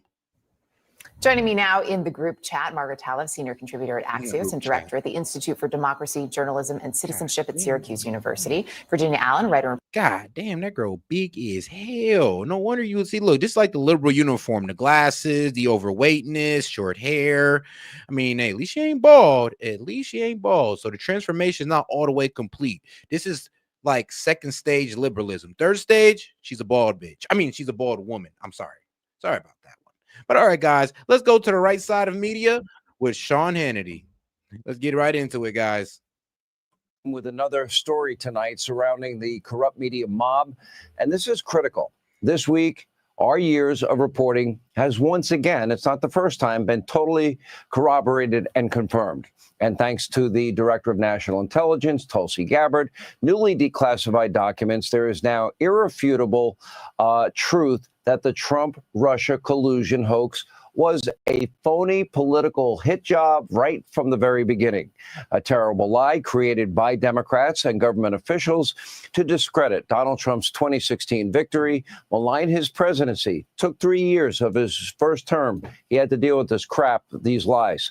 But none of this would have been possible without the Trump-hating conspiracy theorists that call themselves journalists, and they're anything but on almost pretty much every other outlet. So-called reporters, they were parroting the Russia collusion hoax as a legitimate news story.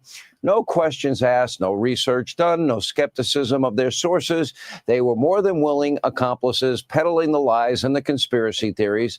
They were more than happy to trash Trump, upend our republic, because they were angry about the results of the 2016 election. Now, this was the foundation for what ultimately would culminate in the death of the legacy media mob. They died November 5th of last year. You know, some claim that Hillary Clinton's bought and paid for dirty Russian disinformation dossier was completely verified. It was completely corroborated. That was another lie. Even after the dossier was debunked, they stood by the lie. The dossier, that's the dossier that falsely claimed, remember, that Donald Trump was with hookers at the Ritz-Carlton in Moscow, and they were urinating on him. An insane lie.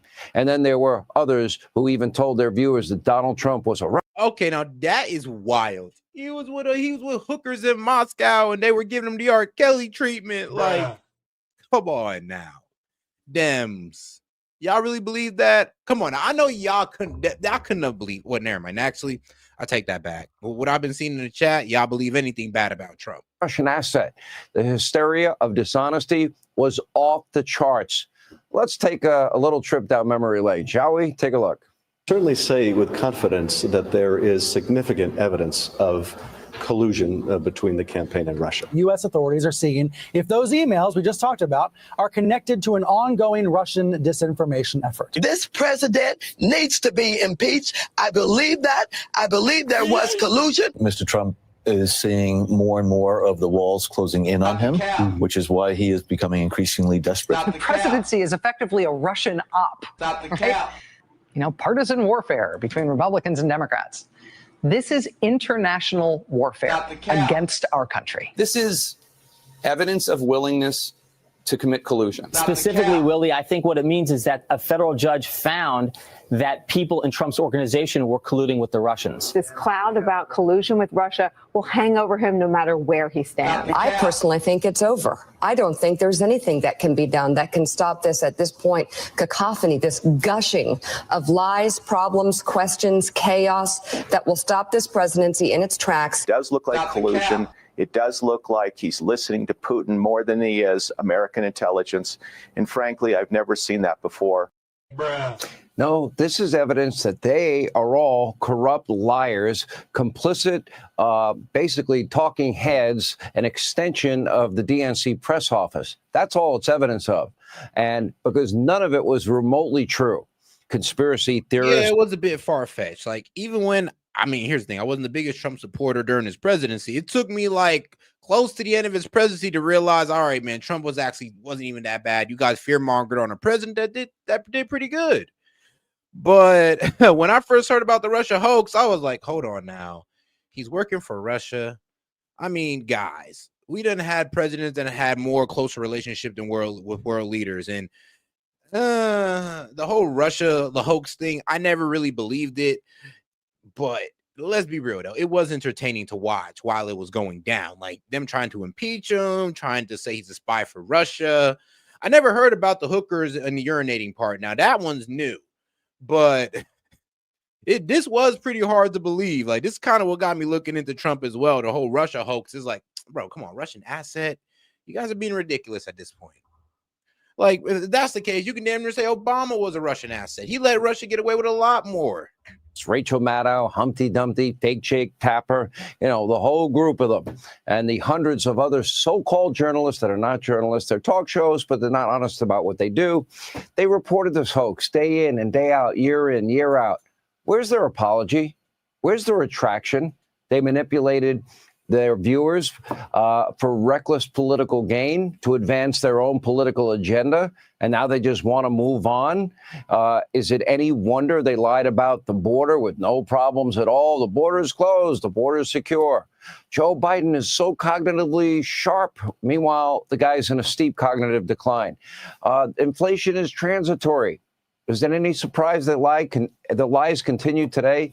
Is it any surprise that with all they threw at Donald Trump, leading into the election in 24, the American people had already determined that they're not trustworthy. You cannot believe them because they spread lies like the Russia hoax and every other lie that they told about Donald Trump. Who would ever trust them again? That's why in 2007, I said journalism is dead. After this past election, presidential election, I said the legacy state-run media mob is dead. Fake news CNN, they wouldn't even show the full Tulsi Gabbard press conference detailing the intelligence community's findings when she declassified those documents. Yeah, it was disrespectful. Like, if you were trying to watch this on CNN, they literally started talking over as she was getting into the details of, well, the Russia hoax, like, or Russiagate. They muted the director of national intelligence. They cut away. They started trashing the entire Trump administration, which is pretty much what they do every single second, every minute, every hour of every 24-hour day. Take a look. Multiple intelligence community assessments released in the months leading up to the November 2016 election concluded that Russia had neither the intent nor capability to impact the outcome of the U.S. election. On December 5th. We've been listening there to the Director of National Intelligence, Tulsi Gabbard, continuing on what has now been a multi-day effort, not only with public statements like this, but release of documents to attempt to back up the quite extreme allegation that President Obama is guilty of treason. That is extremely wild to me. So I would be mad if I was a CNN watcher. I'd be like, yo, are you really just about to talk over her while she explains everything and you're just going to what, paraphrase it? Actually, you're not even explaining it. You're just saying that, you know what, whatever I'm talking over right now is just BS. So I'm just going to talk over it and tell you what to think about it. It's like, bruh, like, what are we, sheep? And then he worked in some sort of conspiracy with Hillary Clinton, etc. This is why I say I don't even think CNN will make it another 3 years, 5 years. They won't be around. They have chased everybody away. Nobody trusts them and nobody should trust them. Fake news CNN spent day after day after day for years covering the Russia hoax nonstop, just like MSDNC, the New York Times, Washington Post, ABC, NBC, CBS. But now the truth has finally been revealed and backed up by U.S. intelligence and declassified documents. Fake news CNN, suddenly no longer believes that this story is worth their time. Not at all. It was only good when they could tell a lie about the story, not the truth. I mean, it's kind of funny because it's like their Epstein list. It's like we kind of gave them a bit of their own medicine. I'm like, oh, Epstein list, Russia hoax. And then we're releasing all the information. And now they really want to be silent about it. So it's kind of like we gave them a bit of their own medicine. But here's the problem. I mean, the Epstein list is, I mean, if I was to weigh the importance of the Russia hoax and the Epstein list is obviously way more important. I'll be honest with you. Way more. Truth about the story. You know, shit, the Epstein list could have led to the Russia hoax for all we know. Fake Russian disinformation bought and paid for by Hillary Clinton. Was that worth reporting? Real U.S. intelligence from career officials isn't worth reporting?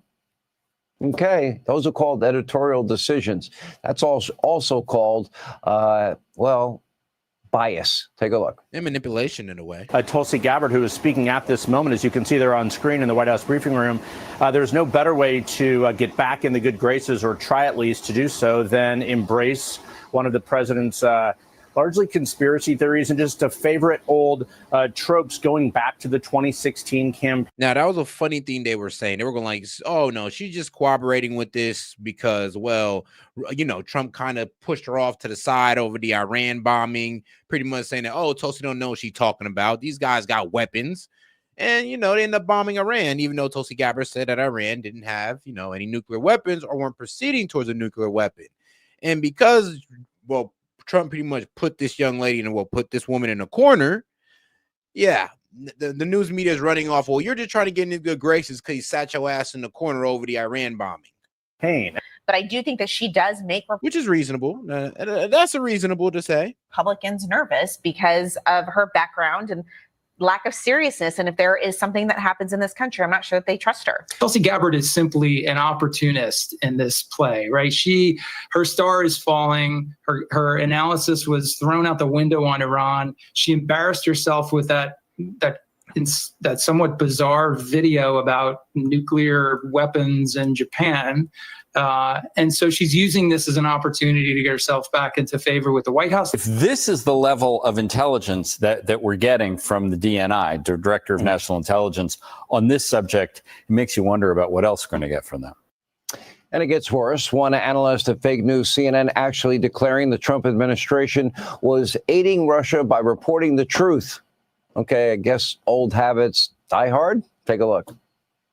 What I don't appreciate is that these are cherry-picked examples, that they are quibbling, angels dancing on the head of a pin when we have volumes of reporting. You're always going to find one report that's different. Okay, whatever. The big message here for Americans, Russia tried to interfere in our election processes with the point of undermining our confidence in our democracy. And by bringing this up again, the Trump administration is doing the work of our adversary, Russia. Huh? What American? I mean, did she just try to move the goalposts and say, look, it's not even about Trump working for Russia no more. It's just about the fact that Russia tried to interfere with our election. I'm like, you know what? That's a pretty smooth move of the goalposts. I ain't gonna lie. Don't appreciate is when you contradict things that are demonstrably false. There was a similar trend across all the networks. The bombshell information presented by the DNI either ignored or quickly discredited. We saw the exact same thing with Biden's cognitive decline. First, they told us not to believe our lying eyes. Remember the allegations when you saw Joe in a massive decline. Those are cheap fake videos. They ignored the glaring issues and accused us of disseminating disinformation. Oh, yeah. I remember the 3 to 4 years that you guys lied about this man's health, said that we're ageist, we're crazy, conspiracy theorists. Oh, yes. And like I said, AI deepfakes. Yes. I mean, all AI deepfakes, right, guys? And finally, when Joe was long gone, oh, yeah, let's write a book about it, make some money. No responsibility for their role in this cover-up, how complicit they were. And now many are wondering why few Americans trust them at all. And breaking today, Biden's former chief of staff, Ron Klain, actually sat with House investigators for 5 whopping hours, answering questions about his role in the cover-up of Joe Biden's cognitive decline. He defended the former president, but he admitted that even Hillary Clinton raised questions about Joe's mental fitness by 2024. Maybe she should have done so honestly in public at the very same time. You know, it's crazy, though. Hillary also had her own problems as well. They also said Hillary had like behavioral problems or something like that, to where she just wasn't like, I mean, you know what? It's really hard to explain how they were trying to explain it, but is it she's just not a nice person up front. And she was very, I guess they're trying to call her schizophrenic. And these are what insider, and these are from insiders who infiltrated her. Well, what was it? Her campaign. So, hey, I would take that with a grain of salt since it's coming from the opposition. The media mob was still accusing us of, but the reason why I told y'all that is because it does seem like a lot of these guys do have health conditions for some crazy reason. I mean, Hillary, thank God she wasn't elected. Now we got Biden. Sadly, he was elected. And it turned out to be one of the worst things ever because, I mean, we don't even know if the man was really running anything. We don't know. Who knows how long the auto pen was in power? The man might have been president for 2 months, and then they walked in and he's drooling on himself like, bro. Of cheap fakes.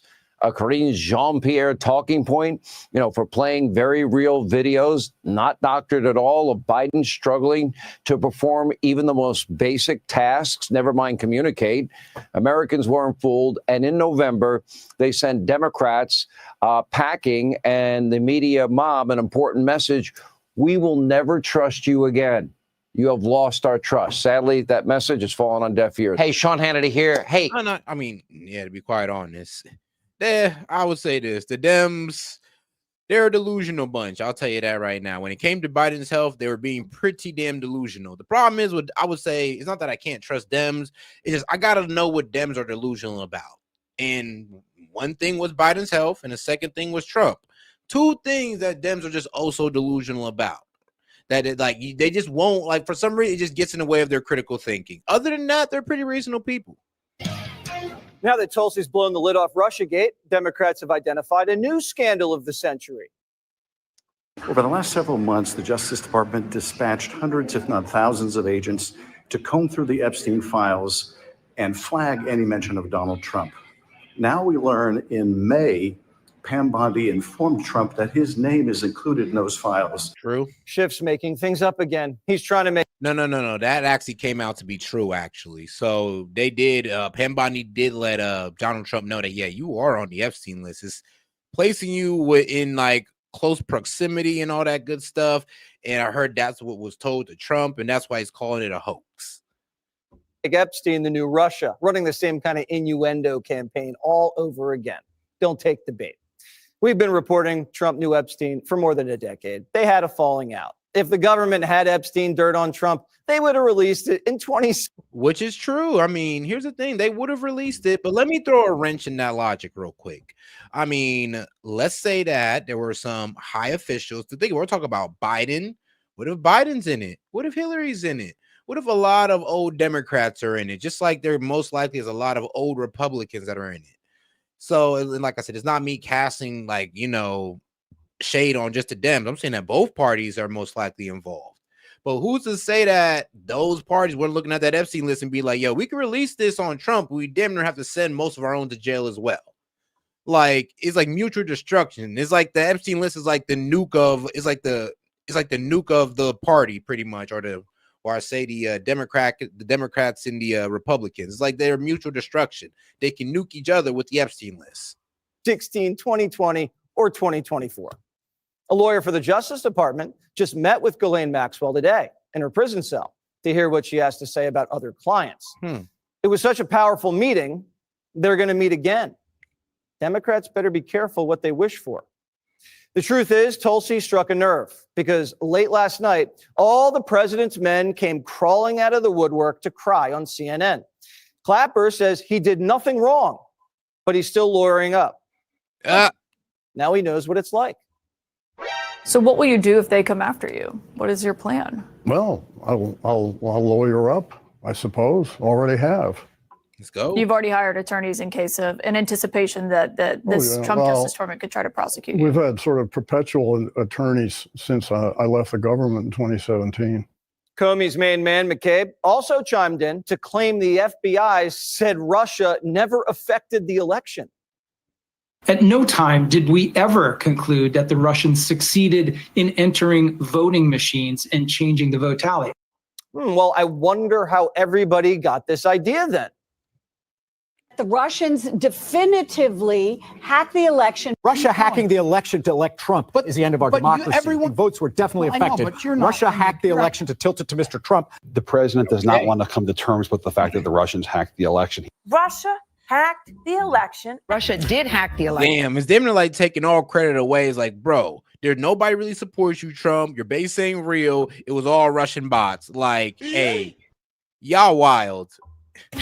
Russia hacked the election. The FBI, the CIA, the NSA, the former director of national intelligence, James Clapper, I mean, they've all said this. So to believe that that's wrong, you have to believe they're all involved in an elaborate conspiracy to get Donald Trump. And they were. And the same pundits who were wrong about the Russia hoax don't want it investigated. The report said Putin had no preference who won, Hillary or Trump. Both were going to be bad for Russia. He just wanted to create chaos. After the media called Trump a traitor for 4 years, suddenly calling the president a traitor is dangerous. I think it's a real problem for the country to have a sitting president to say that you are to arrest or prosecute a president. His predecessor has never happened in American history. And to get people all geared up, all you need is some nut to feel I should make a citizen's arrest. I think it is very dangerous for the country. Bracket News editor-in-chief Matt Taibbi. How you doing, Matt? I'm good, Jesse. How are you? I'm great. So a lot of people playing defense all of a sudden, shoes on the other foot. How explosive are these documents that Tulsi Gabbard released? They're extremely explosive.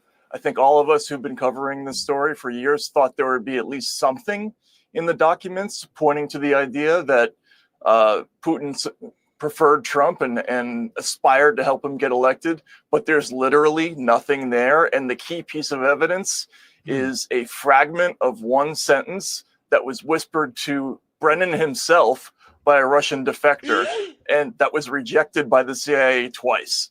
I mean, it's just crazy. Basically, that Russian defector just told that man what he wanted to hear, so he can get a favor. And I mean, he fell for the lie. I'm pretty sure that Russian defector got his favor. Tough. That is tough. That became the cornerstone piece of intelligence that was used to tell the country that this election was stolen. And it was throughout these, I think like 20 CIA and FBI agents were interviewed for this. And many people say they were strong-armed into putting things in there that violated all standards. Yes, in fact, the thing that I just mentioned, the authors of the report, who were 5 CIA agents who were handpicked by Brennan to author this thing, they were his favorite people. They tried to leave out that key detail, and Brennan personally reinserted it. Then they came to him and said, we do not have concrete evidence that Putin preferred Trump. And he read them the Ryan Act and told them it had to go back in there. And when they confronted him about the Steele dossier and its flaws, he said, yes, but it rings true.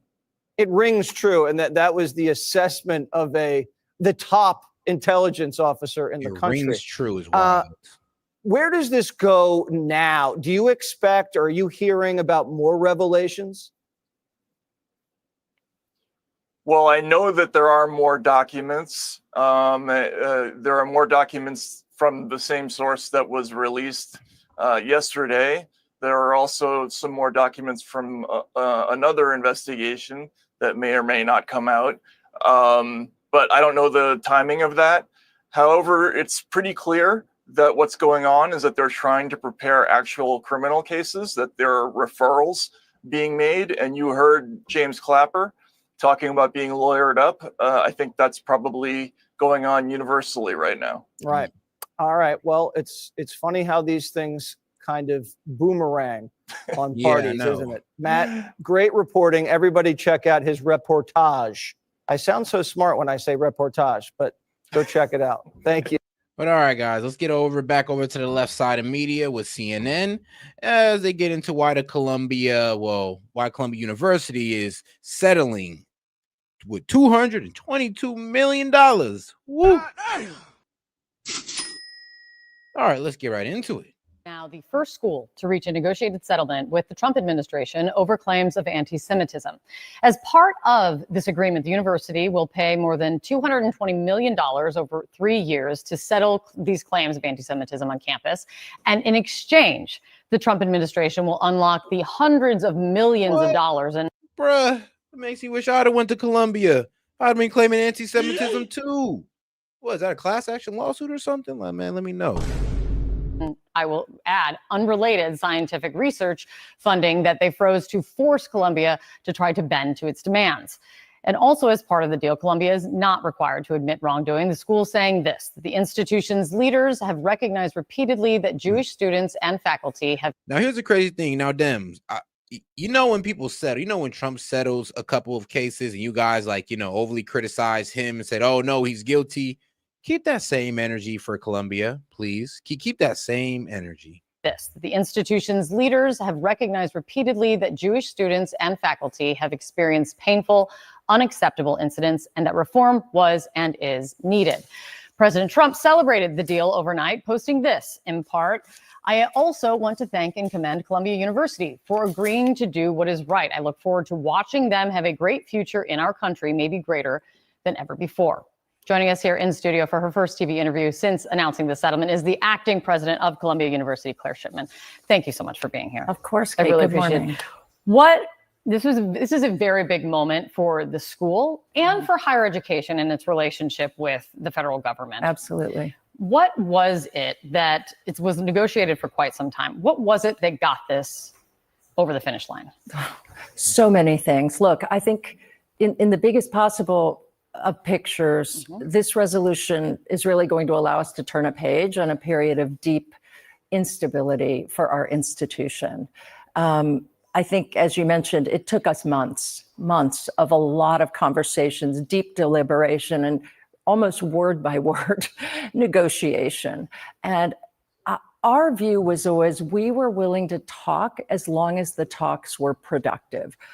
It took longer in many cases than we had anticipated, but we were willing to keep moving because the stakes were so high. And I think there are a couple of really important things about this agreement from our point of view. One, it doesn't cross the red lines that we laid out. It protects our academic integrity. That was, of course, essential to us. And two, it does reset our relationship with the federal government in terms of research funding. And that's, there's many headlines about $400 million. This is really access to billions. It was a lot more than that. Billions of dollars in future funding. And it's not just money for Columbia. I mean, this is about science. It's about curing cancer, cutting edge, boundary breaking science that actually benefits the country and humanity. So that was essential. How existential was the threat becoming? When you talk about, I saw over like $1.3 billion that the school was not losing. Yes. Mm-hmm. How existential was this threat to the university if it continued? There are lots of ways to measure it. So $1.3 billion a year, billions in future funding. But we are a massive research institution, one of the best in the world. It's hard. We'd have to sit here for hours for me to tell you everything we do. And I think y'all be all right without government grants. I mean, y'all got all the endowments in the world. I mean, y'all got ex-graduates who donate billions. I mean, corporations donate billions. George Soros donate billions. So you guys are all right. You're doing just fine. In terms of that boundary breaking research. And that's research really that powers the technology in this country, innovation, right? and of course, all the biomedical research that so many people benefit from. So I think the stakes were high for us in terms of what we do. And by the way, for our students also, True. We're an incredible training ground for the future of science. But I think it's fair to say they're existential broadly for science in this country as well. We have to get that funding back on track. Was the president himself personally involved in the negotiations at any point? I don't have, he was certainly not personally involved in any negotiations that I was part of, and I don't really have a sense as to how involved he was, but I do think he was keeping track of what was going on. What do you say to the criticism that you have already faced and spoken to, and you will answer to here, which is you threw in the towel and you are capitulating by making this agreement and bending to the will of the administration? Yes, part of my role is to accept a lot of criticism, and that is what I have been ready for and have faced in recent months. I understand that, but I actually think the narrative that paints this as a kind of binary situation, courage versus capitulation, is just wrong. It's too simplistic. This was a really, really complex problem. And I will argue over and over again that choosing to listen, choosing to try to solve the problem with everything that we had at stake is not capitulation. It was extraordinarily difficult. It took an immense amount of effort from our board, from me, from our academic leadership team, from people who are working to keep the institution afloat. Because you've got other examples, right? You have Harvard taking the administration to court. Yep. What was it that you saw and those around you that you didn't want to take that route? That this was you said it was very hard. Why not take the route and just go to court? Look, and I've said this to our community openly, we kept all options at all times open. Yes, we had many other legal options. That's true. But we did look carefully at that, and we saw we could have some short-term victories, but we worried we would have long-term damage. For example, we could have... Oh, guys, let's remember to double tap that screen and like the video. Forgot to do a call to action. But yes, remember to double tap that screen to like the video, guys. And also, if you got any questions, comments, jokes, or disagreements, I'll be happy to read it out loud. Just super chat it in, $2 and up. Appreciate the support. And guys, let's remember to get these super chats up because we can't put it all on my man Vlad. And Vlad, shout out. Face the loss of any future relationship in the coming years with the federal government. And that would have effectively meant an end to the research mission we conduct as we know it. And this is important for the university, but it is also a first. And the question is it alas. Like, are you worried with this of a precedent that this sets, that this proves that the Trump administration's strategy of weaponizing research funding works, and that this will lead them to do this more often, not less?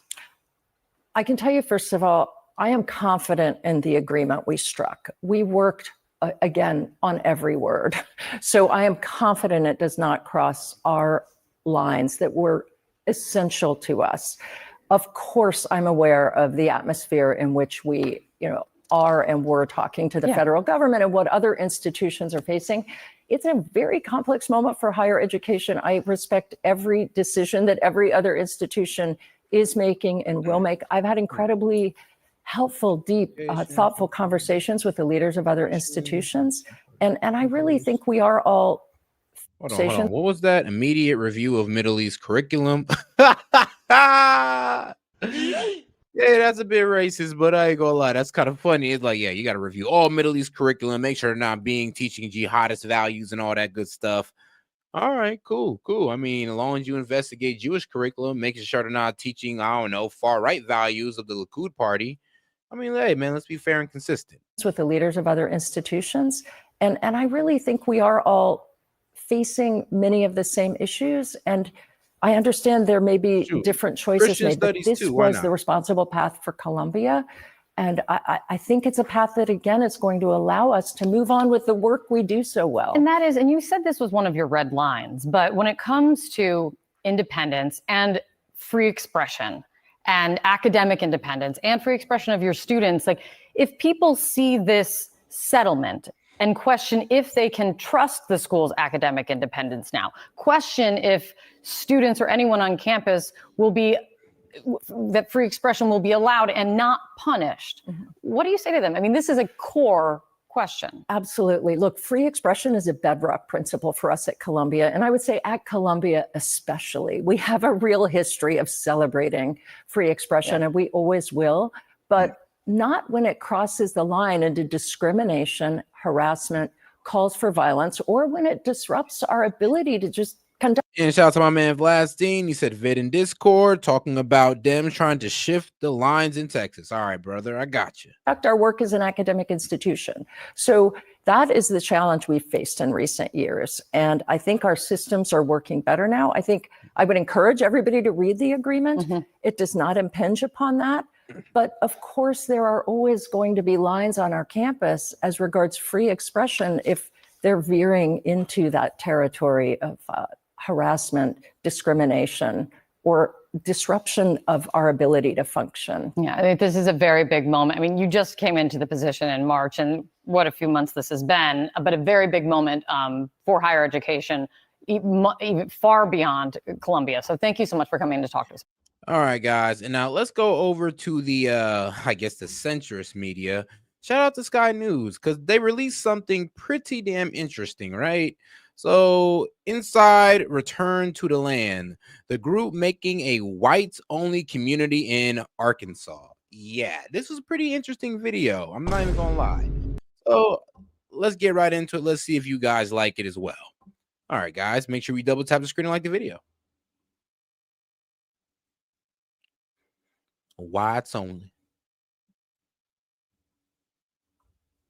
What we've done here is establish a place where we have control over who our neighbors are, and that is just for the sake of preserving, our culture. And that culture, effectively, we're saying this is a white culture, a whites-only place. White American culture. Whites only. Over the last year and a half, high up in the Ozark Hills in the state of Arkansas, dozens of people have been working hard, leveling the land, building houses. They call it an intentional community based around shared ancestry, a long-winded way of saying something really quite simple. I think we would generally be called far right, sure. It's called Return to the Land, and they invited me in. A lot of people are going to be, why are you making Nazi references? Right. Well, why wouldn't I? A seemingly bucolic and sometimes surreal experience. But this is built on a radical modern premise, made possible because of a new political and technological moment. One with strong ties to the most active far-right groups in the US. Instead of taking to the streets, they are building their own for generations to come. It's important for me to do this for my ancestors, my friends, my family, my children, my children's children. But in this southern US state, people And in America first with them, it's a white first with them. You got to remember that part. Which isn't, I mean, hey, they're free to express their values. I ain't too mad at it. Lived through segregation once, fear it is returning.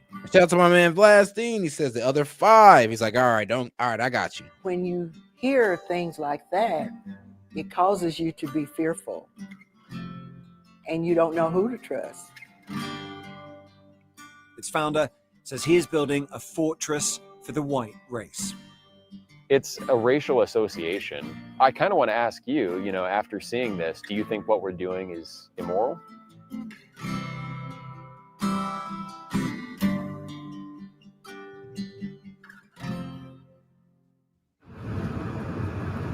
Arkansas, in the southern United States. Welcome to Little Rock, where the local time is 4:27. For the last few years, I've been exploring how an ethno-nationalist movement has been organizing online. A network that aims to define countries by ethnicity, but which links across borders. Oh, wow. It's like And a this summons. is the place that one group has chosen to put that into radical real-world action. You want a white nation? Build a white town. It can be done, and we're doing it. Why? It is an extreme view, but it draws on more familiar arguments. That mass immigration is out of control, that Western societies are in danger of losing their fundamental character as a result. So one of the arguments here is that this isn't about persecution of an ethnic identity, but protection of an ethnic identity, and that identity happens to be white. So we're going here now up into these pretty remote woods to really put that to the test. We are driving deep into the Ozark Mountains. The group's leaders are not from Arkansas, and they've chosen these remote parts for a reason. Oh, no. All the locals I spoke to knew only a little about the group, if anything. I don't necessarily agree with it, but that's not my choice. Yeah, but do you think they should have the freedom to do it? That's what they want to do. I think it's kind of a little fishy around here, but just be safe. The leader of the group is called Eric Orr, and he's invited me to spend a few days with them. Hey, Eric. He insists what he is doing here is entirely legal, and that's key. Because if it is, it could be a blueprint for many other communities to come.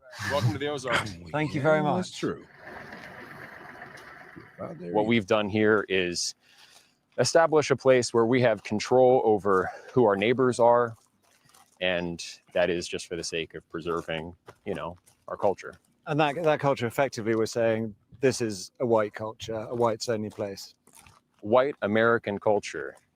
Yeah, not just white, but white American. But what this sounds like is bringing back segregation. Is that a fair assessment? Well, I mean, it's free association. So we're not trying to keep other people down. This is a small settlement in the middle of the Ozarks. But they are being kept out. You don't let everyone into your home. I mean, nice little small plot can turn to a small town. You guys gather up enough money, get enough white people who feel the same. And I'm gonna be real with you. You guys will have your own little damn near state of white only. And if that's what y'all want to go for, then sure, go for it. I ain't mad at it. I mean, it's not like you guys are trying to hurt people. You just want your own whites only community. Lord knows I ain't going. Lord knows I ain't staying there.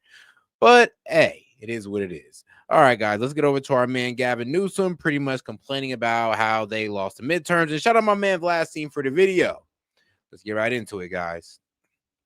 And they're going through a redistricting thing to basically get 5 more seats for the midterms because they're likely to lose the midterms. And Trump is likely to lose power unless they can change the districts and rig the game. Since they don't want to rule out dark money, I'm sure some dark money gonna pour in.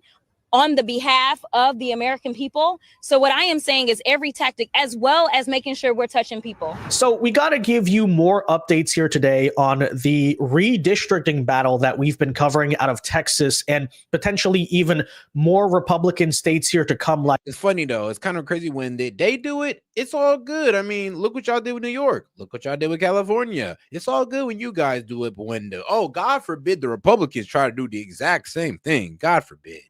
Shout out to my man Vladstein. He says, remind me of Waco and Jim Jones level.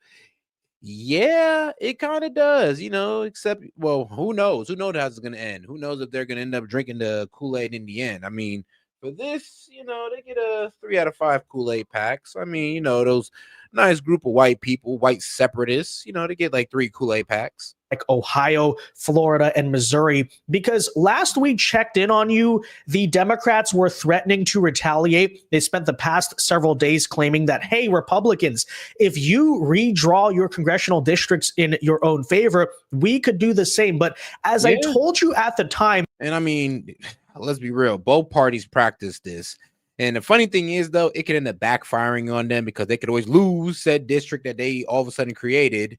So, or like I said, they can just gain more seats. It is what it is. This was largely an empty threat because none of what the Democrats want to do will hold up in court because of the fact that, as the New York Times just today even came out and admitted, their states are already heavily gerrymandered, right? Democrats have gerrymandered extensively. And as much as people say, oh, this is a move out of Texas that will give Republicans the advantage in the 2026 midterms, I see it as the opposite. I actually would argue, no, it is simply just leveling the playing field. And by the way, in the process, undoing a ridiculous left-wing gerrymander thanks to the abuses of the widely outdated Voting Rights Act and the minority majority districts that are mandated because of this. So we'll get into this full story here today out of the Democrats basically now admitting that, oh, we can't do anything because we already gerrymander. You have, for instance, Illinois governor. Here's a crazy thing, though. It's like, yeah, both sides are trying. Well, you tell me both sides are trying to create more seats in Texas because the Republicans are trying to do the same thing. J.B. Pritzker having a meltdown over what Texas is doing, to which I say, have you seen your congressional map, buddy? You have Gavin Newsom coming out and claiming that Trump is trying to steal the 2026 election by playing fair. Yeah, go figure. We have Kathy Hochul claiming she's going to redistrict, despite the fact that, again, the New York Times now is here saying there's probably nothing she can do in that regard. And Jasmine Crockett, of course, being an idiot as usual. So we'll get into this full coverage here today on the redistricting battle. By the way, I encourage you to go watch our prior 2 videos on this matter so you can get kind of the full context of what's going on here. But we'll try to. Hey, now I thought she had horns on for a second, though. I was tripping. Okay. It just so happened to be this man's collared shirt. I literally thought she was. Okay, I'm tripping. Thought the young lady was wearing horns. I was like, yo, what's going on? Like, Dems, what are you doing? Briefly re-explain it as we always do. So guys, do us a favor. If you enjoy our content, make sure you hit that like button down below and subscribe to the channel if you are new. Subscribing here, guys, is not only the best way to support our videos, but it also ensures that you can stay up to date on all of the latest news and coverage. And with that said, so to briefly recap here, as I've been saying, basically what's going on right now in Texas is that after a Department of Justice notice basically saying, hey, we actually think your current congressional districts are unconstitutional because guess what? They look like this, right? To be honest, I don't think so either. I think somebody says, like, come on now, redistricting Texas is not going to help Dems. I don't think it is either. And the thing is, we're trying to do it to gain like 5 new seats. So, hey, but it is what it is. Like I said, both sides practice this. This current district, you can see, this is a current map. Now, this is not some Republicans are proposing. This is currently a congressional district in the state of Texas that is drawn not because Republicans wanted to, but because of, again, this majority-minority principle that, again, massively abused, misinterpreted in the courts, all this stuff, basically mandating that if your state has a significant share of Black or Latino voters, you have to draw out districts that represent them. And it's notable, this never goes in the other direction, right? If white people are the minority in an area, they never get their own district. But basically, this was carved out. This is the Texas 33rd Congressional District as a Democrat district. basically a free pickup for their party in an area that should otherwise be competitive to fulfill this very principle. And again, what is currently happening is that Texas Republicans are trying to undo this ridiculous map that is, again, a pro-Democrat gerrymander. And what are Democrats doing? Of course, crying, the Republicans are gerrymandering and rigging the 2026 election, when again, that is simply not the case. So with that said, I want to have you sit here and take a listen to the recent reaction by Illinois Governor J.B. Pritzker to everything that is going on, because as we'll show you here in a second, it is highly, highly ironic. These people are virtue signaling, they're moralizing, they're posturing over something they are egregiously guilty of. Hence why, by the way, Republicans need to have moral courage in this regard. Do not back off. Do not get scared of what the media is saying. Push full steam ahead with the redistricting, because again, remember, this is who we're up against. Take a listen. We have to see what they decide to do about Texas, but I think that the president of the United States encouraging Texas being willing to do this, should be an indicator to the rest of us that that if they're going to cheat, that's not a proper way to act. We're all going to have to band together to try to address that, at least to try to stop them by letting them know that if we were doing what they were doing, that in fact, we would counterbalance, indeed take control of the Congress. I think we ought to play by the rules, everybody. And I think we ought to have an election in 2026. We'll see who comes out ahead in the Congress. But I think cheating the way the president wants to is improper. We all ought to stand up against it. People ought to be outraged. Okay, so there is, again, the governor of Illinois accusing Republicans of cheating, and even further going so far as to make the slippery slope argument that, hey, if you do that, then we can do that as well, and then we would win elections because of it. Well, in that case, I think it would be a fair thing. I don't think it's disingenuous at all. It makes perfect sense, after all, to address this very argument, to pull up the current congressional map of Illinois. And by the way, ironically, this is the very state I used as the example in my past two videos on the subject before he even came out and said this. But since, buddy, you want to walk into this trap, you oversized ego, obviously, is what I'm talking about there, lunatic. Okay, let us pull up for you the receipts out of your own state. So what you see right here on the right hand is indeed the Illinois congressional map currently. And I want to ask you right now, what do you notice? So again, they say gerrymander. They say they draw these maps in their favor. Oh, look at these squiggly lines, right? Always trying to invoke these old arguments. And shout out to my man Hellbat. He said, let's not forget they count illegals to undermine. I mean, ain't that the truth? Man. All right, guys, let's get into Trump's right hand. Well, actually, hold on. Actually, I do got to get into a little bit more stories before I get into Trump's right hand woman. It's not Susie Wild. You'd be surprised. But let's get into some of these, political topics. Now, let's first start with an interview with the, Palestine's Authority Prime Minister. They have a Palestine Authority Prime Minister. I mean, the way these people talk, you'd think it's only Hamas who runs Palestine. You would think. All right, guys, let's get right into it. Prime Minister, welcome to the program. Can I first get your reaction to our colleagues' report about what's happening in Gaza and the apparent shoot-to-kill process that's going on by the IDF against people trying to get food? What have you raised objections? Have you talked to the Israeli government? What is your reaction? Well, our reaction is outraged. We are very outraged about what's going on. Our people deserve dignity, deserve to live normally, deserve to get food, to get water, to live normally. And I think these actions are not going to help anyone in this region. We therefore have been talking to everyone around the world, including the United States, Europe, our Arab partners and brothers. But clearly, the Israeli government has still to deliver on this.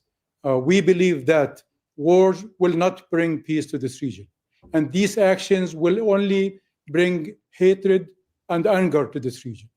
Displacement, starvation, annexation, and occupation are a recipe for disaster. We need the world to look at this very seriously this time. This is not going to be good for anybody whatsoever, including the Israeli side. This is way too far, way too far.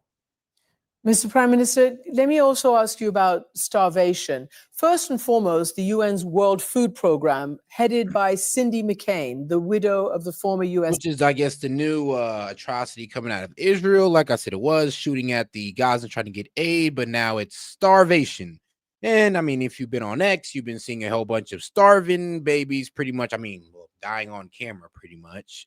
But yeah, that's pretty much what's been going on in Gaza. And I would not advise you looking at X and looking at God and look up the topic Gaza right now. Trust me, it's not a pretty sight. I mean, really, who want to sit there and watch babies die on the table? Like, come on. Senator, the late U.S. Senator John McCain says the hunger crisis in Gaza has reached, quote, new and astonishing levels of desperation, with a third of the population not eating for multiple days in a row. You are not in Gaza. You have been essentially, from what I gather, and you can explain, barred by the Israeli government from taking any sort of day after or governance position there. What are you hearing about how ordinary civilians... You tell me the one other form of leadership besides Hamas has been kicked out of there by Israel? Not Hamas. I could see if Hamas kicked this guy out, but Israel? Ordinary individuals, men, women, and children are faring in the ability to stave off hunger? Well, why we are not obviously in Gaza today, but we have workers, we have employees, and we of course have partners in Gaza. They're doing their best under the very difficult circumstances being created by the Israeli army. This morning, earlier today, I had a good meeting with a lot of representatives from international partners, and we've talked to our partners and our employees in Gaza about the situation. Things are extremely difficult. Action is needed, especially in terms of opening the border crossings. This is the first thing needs to be done so that aid can come in as soon as possible. There's a lot of aid waiting at the gates. Gates are closed by the Israeli government. This got to change. This is the first priority. Now, talking about governance, obviously, what the Israelis says is their business. But the whole international community is united on the day after. The day after is Gaza, West Bank, including East Jerusalem, are parts of the state of Palestine. And only the legitimate government of Palestine will be responsible for governing Gaza as well as the West Bank. We will be working together with the international community so that we can make this possible. We will work with international partners, especially international NGOs and United Nations agencies on the humanitarian side of things. We will work with Egypt, Jordan, the international community on... and maybe they'll accept this so-called unfair peace deal that Hamas is complaining about. So, because, once again, they always do say that the Palestinians always reject every time, they try to have a two-state solution. And, before you come to that judgment, which they do reject it, but before you give them that judgment, I would advise you to look up the circumstances or what was the terms of those agreements. And if you look it up and you look at it from the Palestinian perspective, anybody's going to say, hell no. But if you look at it from the Israeli perspective, you're going to be like, oh, yeah, no, go ahead, sign it. No, please sign it. So, it's a bit biased. It's like if you don't like what the Palestinians are doing with the ceasefire hold up, then you're most likely is pro-Israeli. And if you do, then you're pro-Palestine. So, hey.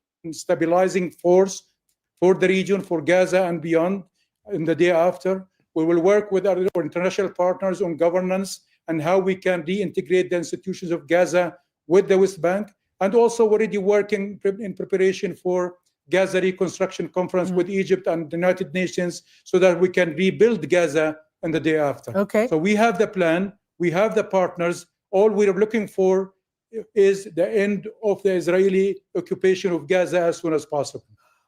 I'm going to get more detail about that, but first I want you to react because you've said a whole load of things there that require, buy-in from the Israeli government as well, and there is none. They don't even deal with the Palestinian Authority. I'll get to that in a moment, but their official spokespeople basically say there is no starvation, no hunger crisis. In other words, nothing that they're created. They blame the UN for not distributing the food. Here's what the spokesman has just said. In Gaza today, there is no famine caused by Israel. There is, however, a man-made shortage engineered by Hamas. This idea of famine and starvation has been thrown at us consistently on a weekly basis for the last 2 years now. It has never come to pass. So these are false warnings which come from these aid organizations. So, I mean, there you have a particular set of facts believed by one side and a set of facts that are occurring on the ground. How do you even, let's be real though. Every time Israeli commit an atrocity, they always blame Hamas. Even when it gets proved to be them, they're just like, okay, we'll lose us this time. But you cannot lie. There was time that Hamas did it as well. It's like, yeah, it's the ultimate deflection. It's like every time Israel gets caught up on something, I mean, bombing the hospital, Hamas, first they try to blame Hamas. Then they said, oh, no. Now that we're caught, now that they got caught for bombing the hospital, like, well, no, we only bombed the hospital because Hamas was in there. It does seem like, every time you get caught doing something wrong, just bring up Hamas and all is forgiven. Beyond that, for basic humanitarian assistance, as you know, as we all know, even in war. Next time I get pulled over and the police pull me over, I'm gonna be like, you know what? Hamas. That's all I'm gonna tell the officer, Hamas. And he better walk away and get into his car and drive off if he knows it's good for him, because Hamas like to hide behind civilians, and there's probably a Hamas guy underneath my car. Right. Or there are rules and stopping and besieging civilian populations and forbidding aid from going in is against international law. But if the government is officially denying that there's even a problem that they could alleviate, I mean, what's the next step? How do you think this starvation issue, the hunger issue, is going to be resolved? Well, as I said, I mean, there are a lot of people on the ground, international organizations, UN agencies, our own staff are willing to continue to work if the supplies were allowed to come in as soon as possible. The biggest challenge is the siege enforced by Israel on the border crossings. This is the problem. I think the priority, therefore, is for the international community to pressure Israel, seriously pressure Israel to open the borders and allow food in. There is no need to give excuses. The starvation is evident. Everybody in the world can see that. Your report just showed a lot of pain and a lot of hard feelings and a lot of suffering for our people in Gaza. This is more than clear for everybody who wants to see and listen. So the fact that an Israeli government spokesman wants to say otherwise is just very unfortunate and very sad.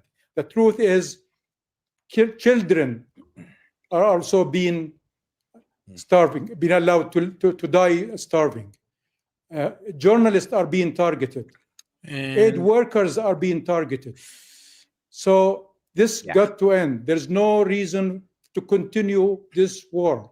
We need first the border crossing to open. You know what? I think the Palestinians or Hamas and the Palestinian authorities got a choice to make. So it's either you finally cave and you accept this BS peace negotiation with Israel, and you guys give up most of y'all land, as Israel pretends to give you guys land while secretly controlling it, like the rest of the deals they try to force on y'all. So y'all gonna have to make a choice. Either you're gonna capitulate to the unfair deal of Israel or find a way up out of there. Who knows?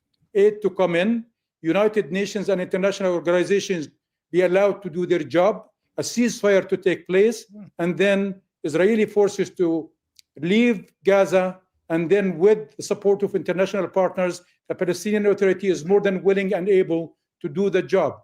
Okay. So there's no need for additional excuses for staying in Gaza. Okay, so now about the ceasefire and for all these issues you say, as I said, the President Trump's special envoy, Steve Witkoff, is in Europe and apparently heading to the Middle East, but apparently Benjamin Netanyahu has withdrawn or recalled his negotiators from Qatar, saying, I don't know what he's saying in terms of the actual status of this, but what about Hamas's position? Are you actually in touch with Hamas at all? Do you give them instructions or not, or just ideas about how to get to a ceasefire?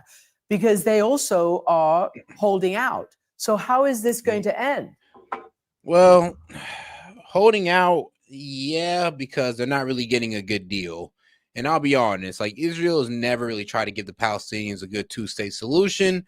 So it's at this point, I mean, they keep either trying to reject the deal and they just keep going to war, or they accept the deal and, the crisis averted. But I'm gonna be real with you, the Palestinians will never really have a two-state solution. Even though they signed up for one, it's not going to be that. I mean, Israel will still control all lands they occupy, or they will force all the Palestinians out to the more barren, less farm-rich lands, and, well, that be that. Well, it got to end. I think it's very important for the mediators to be allowed to do their jobs. And I think they're doing a very good job. We appreciate what Qatar and Egypt and, of course, the United States are trying to do. They're doing the right thing. Hamas and Israel needs to cooperate. There's no reason to continue this war. We had already said to Hamas that for the sake of our people, for the interest of our people, for the national interest, we need to move on. We need to end this war. And I think they're doing, from what we understand, they're doing the best they can, being as helpful as they can. If they are not doing that, we invite them to come and do this as soon as possible for the sake of our people. But clearly, the real problem, we believe, is still on the Israeli side. Okay. So let's. And shout out my man Will, man. Appreciate the support, big dog. He says, good night, get your money, and make a difference. Hey, shout out Will. Hey, 1 month with us, man. Hey, shout out. Hope that the Israeli side will move. Guys, make sure you join the membership. It's a great way to support the channel for about $3 to $5 a month. You can help keep S.E.T Media going strong, and start new projects. Appreciate the support, guys. Make sure you join that membership.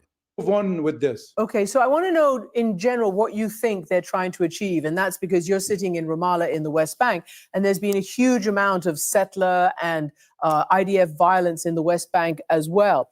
Israel always says that it's acting against terrorism, Hamas militants in the West Bank. Yep. In June last month, Shin Bet targeted. Hold on, Hamas is not in the West Bank. Whoa. Hamas is not in the West Bank. The Israelis, the settlers, they're just trying to take the West Bank from the Palestinians, period, point blank. Like, since October 7th popped off, I mean, they're just like, F it, let's get them all up out of here, like out of Gaza and out of the West Bank. The West Bank has been slowly being taken over by Israel. There's very few Palestinians that still have settlement in with the West Bank. That's a sad reality. 60 operatives, they say there.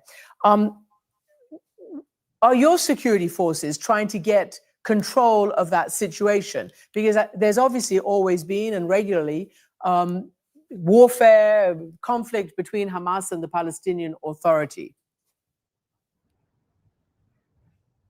Well, there is no fighting there in West Bank between Hamas and Palestinian Authority. Palestinian Authority is in charge to the extent they can. The only challenge for the Palestinian Authority today, to be honest with you, is the settlers and the Israeli army that have been, as you know, invading cities in the West Bank almost on a daily basis, especially in the northern part of the West Bank and Palestinian refugee camps in Tul Karam and Jenin and other places. This is the real challenge of our security.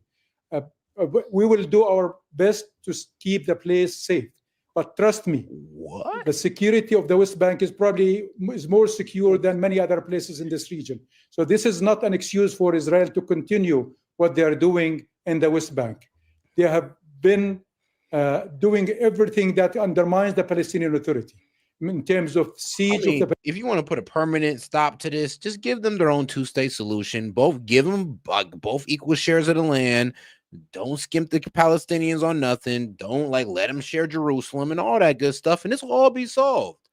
But I know what y'all saying. You're like, Sean, bro, what the hell are you talking about? Like, bro, but I know, hear me out. I mean, that's the only way this is gonna stop. Like, Hamas, the Palestinians are always gonna be a problem to Israel if there's no real two-state solution. You guys can always sit there and try to half-ass it, give them peace treaties that have hella loopholes where y'all can take land anyway. Y'all can keep doing that and keep experiencing the same problem. Or you can show up in good faith for once. Palestinian cities, invading cities, settler terrorism, financial siege, preventing workers from going to their work, 1,000 checkpoints within. Hey, and shout out Luna. She says no politics to watching show nightly. Thank you, S.E.T. Hey, I appreciate that, Luna. Appreciate it, sis. In the West Bank, between the cities of the West Bank. This is a designed, well-designed campaign to undermine the Palestinian Authority and the Palestinian people. Starvation in Gaza, occupation in the West Bank, settler terrorism in the West Bank, trying to displace everybody is the objective. Okay. We will not go anywhere from here. This is our country, and that's where we want to live, and that's where our future lies.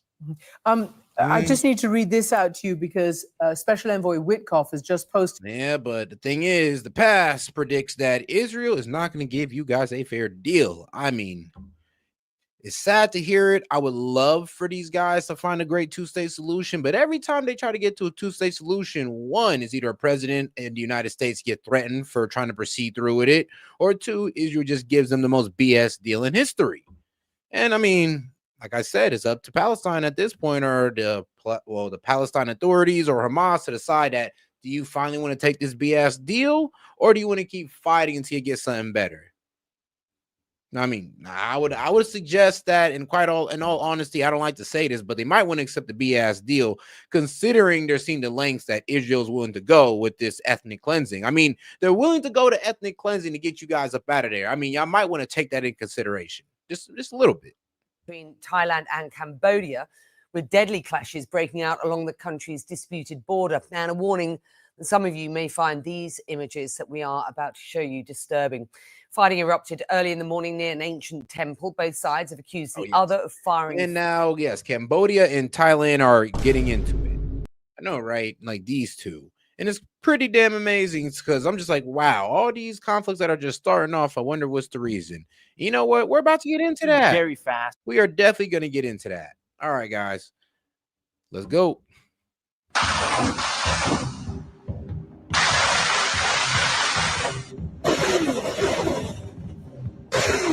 It seems another war is breaking out, and this time it's in Southeast Asia. Thailand and Cambodia are currently exchanging fire strikes as the border clashes turn deadly. Thai F-16s are targeting military targets inside Cambodia, while Cambodian artillery is striking inside Thailand. Situation is escalating very fast, and as I'm recording this, reports are coming out saying that both sides are pulling out tanks and getting ready for a full-on border incursion. So let's start with how this started. Now, they taking this to the front line. They're not playing. There's a lot of historical context that we'll cover later in the video, but first, let's go over what happened this morning. 12 people killed after military clash at border between Thailand and Cambodia. Thailand has ordered the evacuation of nearby villages on its side of the border. On Wednesday, Bangkok announced it was expelling Cambodia's ambassador and was withdrawing its own envoy from Phnom Penh. Thailand's foreign ministry has been holding a news conference about the incident. Let's hear some of what the spokesperson had to say. The Royal Thai government urges Cambodia to cease its repeated acts which constitute severe violations of international law. Such actions fundamentally contradict the principles of good neighborly relations and good faith, and will further undermine Cambodia's reputation and credibility on the global stage. We've got some live pictures coming to us, so we understand there will be another briefing. Shout out to my man Hellbat. He says, tempted to become a passport bro just to make all the feminists in the U.S. mad. Plus, fish is better than steak. Steak is better than fish, goddammit. And shout out to my man Hellbat. Being a passport, bro, I mean, you got to go to the right country, bro, my man, or you're going to end up getting kidnapped. Like, I'm going to tell you that right now. To the media about the situation with Thailand sealing its border with Cambodia after those military clashes have killed at least 12 people. So more details are coming into us there from the... on this story, with Cambodia has been accused of firing rockets into a Thai village and attacking a hospital, while Thailand has carried out airstrikes on Cambodian military targets.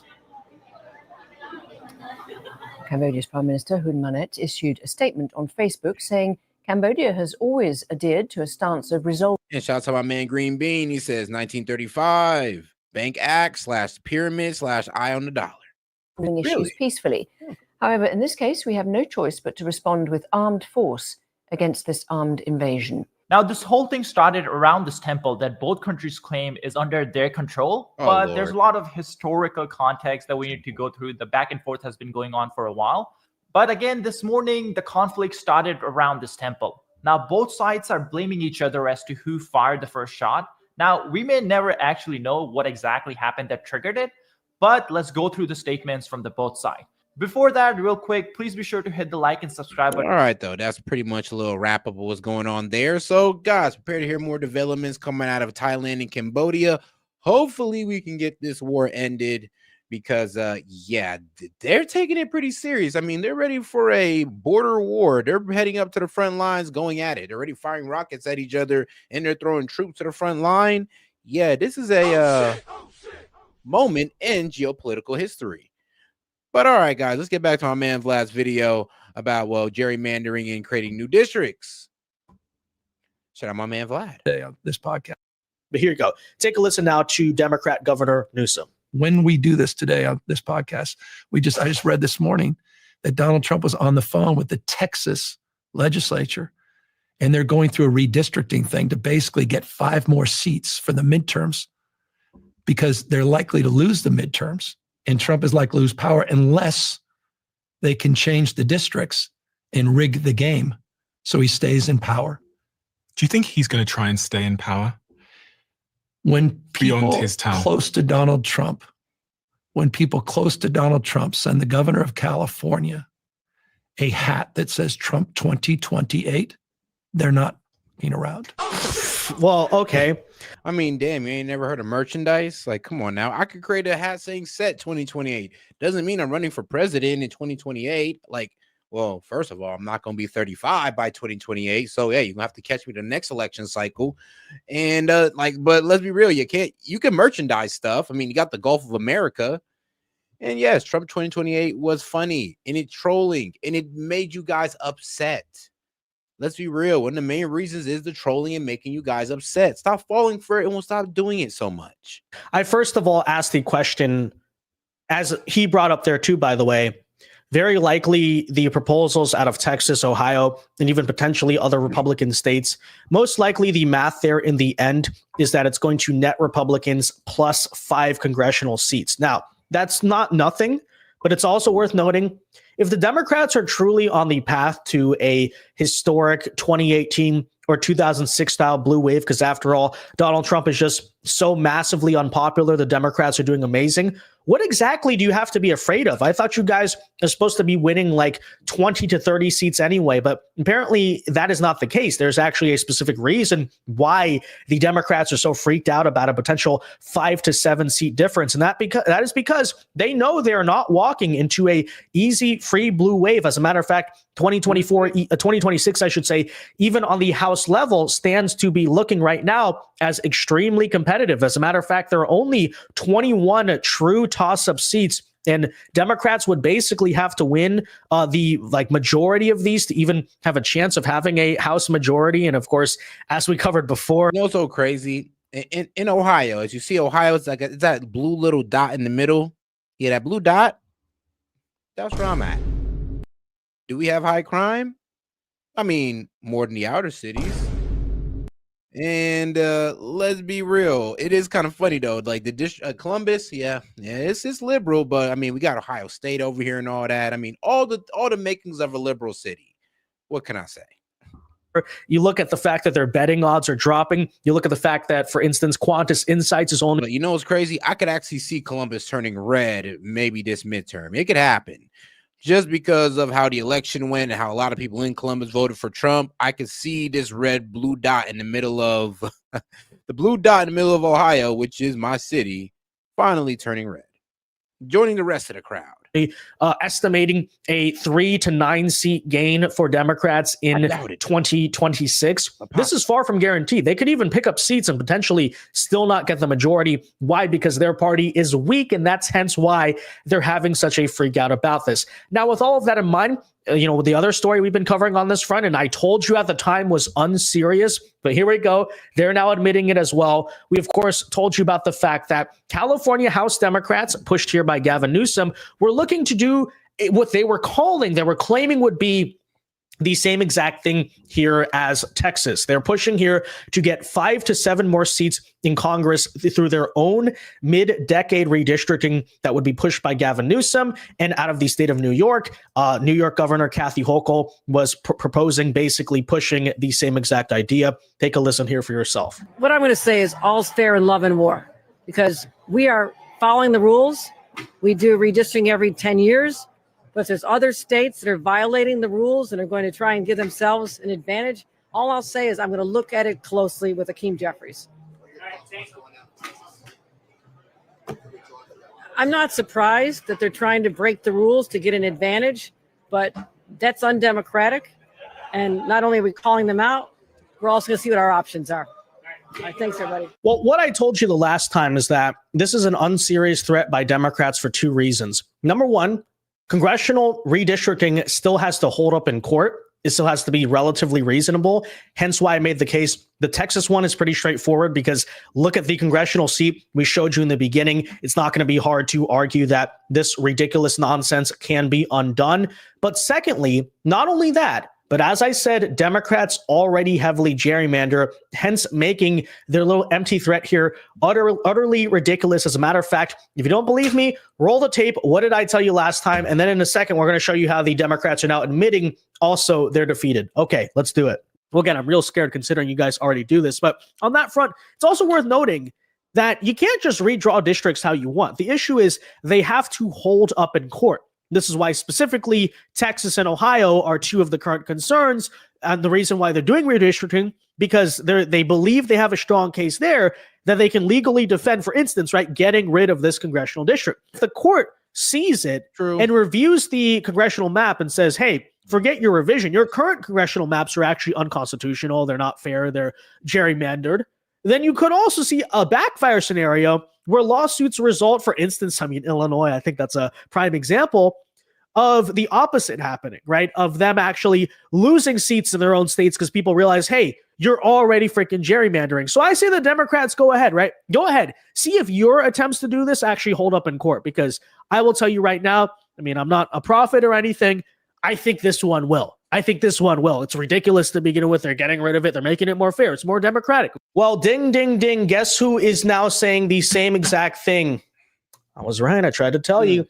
The New York Times themselves, as you can see, here's a new article out of today, quote, Democrats have few tools to counter the GOP redistricting. They are essentially helpless in this matter. This is leaving, as it notes, Democrats fuming and without many pathways to fight it. Oh, isn't that interesting? I mean, this is what happens when you go a little bit too far to the left, or I guess when you double down and now walking it back damn near seems impossible, because the Dems did a lot of things to kind of ruin their candidacy and kind of ruin their chances at the primaries. I mean, they keep wanting to bring up every one of Donald Trump's mistakes as some type of, I guess, hope, or a hope that, you know, this might actually turn some seat in the primaries. And here's the thing. I mean, you guys forget, you know, we're voting for the candidates, not Trump. I mean, you guys still got to worry about y'all agenda still. You just can't go off Trump hatred. You can't go off the hatred of Trump to try to win, guys. You guys been doing that for like 6 years now. How's it worked out for you? Interesting. Oh, look at Gavin Newsom's face. He's realizing, oh, shoot, I may be talking tough, but there's nothing I can do. Yeah, we told you so, because you guys are already playing dirty. Republicans are basically saying, we're going to play a little more fair. And that's really the truth of what's happening right now. Here's the story. With Republicans in Texas planning to redraw more favorable congressional maps this summer, as the party vies to maintain control of Congress next year, which I will once again note should not be the case. Okay, we are the incumbent party. Democrats are the opposition. The House GOP majority, I should say, is already incredibly slim. This should be a layup, easy election for Democrats. The reason it's not is because, again, they're that weak and that unpopular. Nonetheless, national Democratic leaders are vowing to use every tool at their disposal to counter what they see as a nakedly partisan power grab. Oh, we're just so scared of you, Democrats. But as they point out, as I try to tell you too, the toolbox for Democrats is well, I would say it is. People in Democratic cities are waking up to the idea that it is hope, like they're hopelessly voting for Democrats, waiting for change, and nothing's happening. they're finally getting down to the idea of, well, trying something new. And this is what's going to happen in a lot of these districts. And trust me, the left is not ready for it. They're going to see a lot of people in these districts sorry, can't really talk tonight, but trying something new. And it's going to be a Republican, and they're going to see where that goes. Could it be good? Yes. Could it be bad? Of course. But they're still going to try something new because you guys have been failing them this whole time.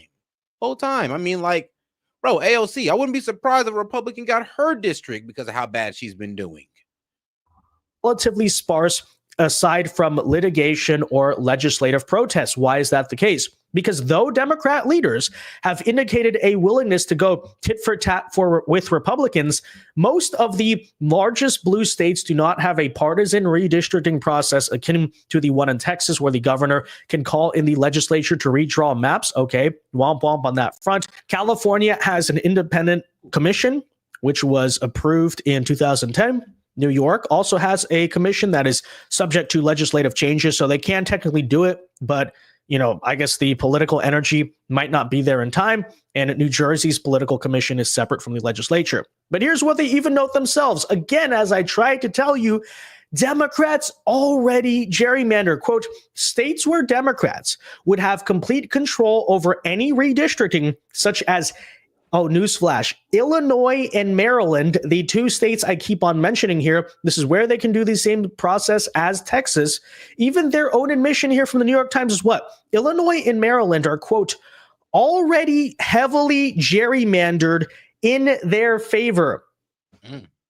Whoa, they're finally admitting this. They're finally admitting the Democrats have been playing dirty, right? They're crying out in pain as they strike you on the front of gerrymandering. Going on here to note, squeezing more Democratic seats out of those states would be a challenge. I mean, yes, after all, okay, it's a miracle you guys got this seat to hold up in court. Even the last time we covered this, Democrats were noting this is a legally tricky, it's a risky thing to do, because what if you go to court and your original map gets struck down because it's unconstitutional if you want to go in that way, right? But going on here to say the Democrats' leverage is quite limited, and that's the problem, said Steve Israel, a former Democrat member of Congress from New York. Quote, Republicans are just more ruthless than Democrats. They play to break the rules, and Democrats play to enshrine the rules with fairer processes, like in California, despite the fact their so-called independent commission, who's appointing those people? Democrat governors time and time again. Again, the California seats are not exactly fair anyway. We broke down the numbers. But anyways, while Democrats have their share of aggressive gerrymanders, case closed. Aggressive gerrymanders. There you go. Blue states have embraced reforms to insulate redistricting from politics, making all these coping excuses going. All right, now, guys, let's get over to one of the featuring videos of the night where we get into Trump's right-hand gal, and it is not Susie Wild, but one of the most banned females on the internet, Laura Loomer. I know, right? Laura Loomer. Shout out to her. Instagram, Uber, Lyft. But it's been a whole new lease on life since Elon Musk gave me back my X account in 2022. Everybody else gave it back as well, meaning Facebook, Instagram, Uber, Lyft. You're back with everybody? No, not everybody, just Elon. Wait, you're not back on Facebook? No. Only X? Yeah, only X. And have you tried to go to these guys to find out why they're not giving it back to you, or no?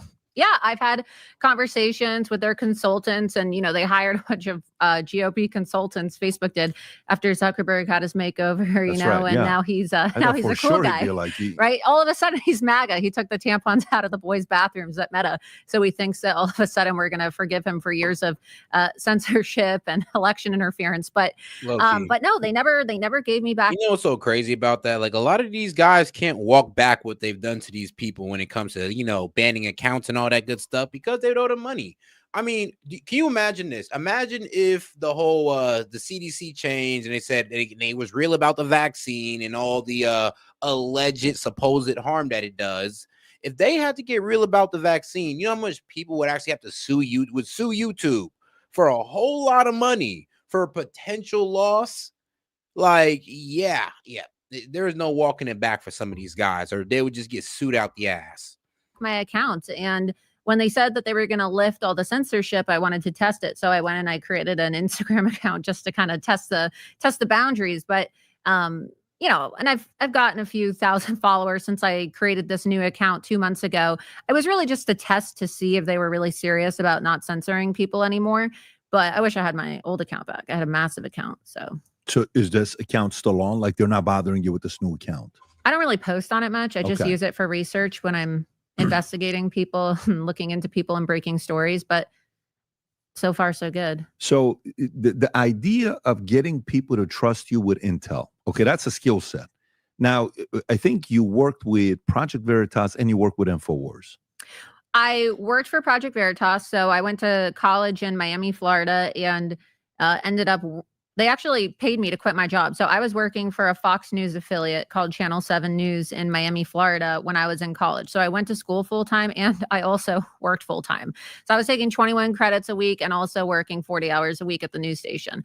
And what year is this? This is 15? This was in 2014. Okay, 14. And then ultimately, when I was studying broadcast journalism and political science, I was the president of the College Republicans at Barry University in Miami. And I did this expose on my university, and I ended up getting invited to a political conference in Palm Beach. And that's where I met James O'Keefe. And we stayed in touch. And ultimately, he asked me if I could hop on a plane and get to New York the very next day because he wanted me to come in for an interview. And obviously, I canceled all my classes the next day and immediately hopped on a plane and flew to New York. And I didn't even own a winter jacket. So here I am, freezing my ass off. How big was he in 14? Was he known already? He was already known. Like the Acorn expose had already happened. The Planned Parenthood exposés had already happened. But Project Veritas definitely was not a household name. I mean, just looking around the size of the studio, it's probably the size of this, honestly, just the size of this room. It was a tiny little office. Yeah, it was a tiny little office and everybody crammed in, and there really wasn't even enough room for everybody to be in the office. So it wasn't until after the presidential election that they really blew up. And so I quit my job at the Fox affiliate and then started working undercover for him while I was a senior. And ultimately, I ended up getting kicked out of college my senior year, a month before graduation, for an expose I did on my university. And then I ended up packing all my stuff in my Jeep at the time and driving to New York. And then I immediately started working undercover in the Hillary Clinton campaign, exposing her on hidden camera. And so for 3.5 years, that's what I did. I worked for Project Veritas. I was their lead embed undercover journalist, exposing Hillary across various states. Give me some examples on how you did it. So you have to have an alias. So I had to have different identities. You know, to give you an example of Project Veritas, I got y'all. All right, now this is one of the best examples I could find so far. Most current baby powder cover-up. Johnson & Johnson lead scientist and executive admits baby powder contained cancer-causing heavy metals. Man, you sick bastard. In the baby powder. In the goddamn baby powder. All right, then. But yes, let's get to this guy right here. This devious bastard over here. All right, let's get right into it. And this is like a quick example of how they run Project Veritas. You know, attractive women like Laura Loomer, if you consider her attractive, because, you know, me, I'm black women only. But yes, if you consider Laura Loomer attractive, they would send a woman like her to meet out with a high official like this guy right here and get him to spill all the secrets about his life or what he do at his job. You know, when you look sad and pathetic like him, you're willing to talk about anything that makes you interesting, including your high position at this job at Johnson & Johnson. I know, right? This is not your father's J.J. I don't think that we are unethical in things that we do, and I think that we don't really give a shit about people. I can see. I have to know. When I started working on the consumer group. So that was actually one of my jobs. And this is my brands. My man Joshua. He's lead regulatory scientist at Johnson & Johnson. So I managed all the baby products. So I actually, when that all happened, I was working on that. So the heavy metals, it's not the talc itself that gives you the cancer, it's the heavy metals that are in it. In a shocking revelation, Joshua claims that Johnson & Johnson is not only aware of the presence of asbestos in their various products, but they're also aware of dangerous levels of heavy metals used in their products, metals that cause grave health issues, including cancer. Heavy metals inside of their baby powder products has never been shared with the public before until now. Do J&G products cause any harm? Because it's caused a lot of harm to women, right? With the ovarian cancer. It has. Well, things happen, especially at a company like J&J that has hundreds and hundreds of thousands of employees around the world. Things are going to happen, unfortunately. Do they believe that talcum cast cancer? They looked into it very closely, but they just couldn't. It wasn't.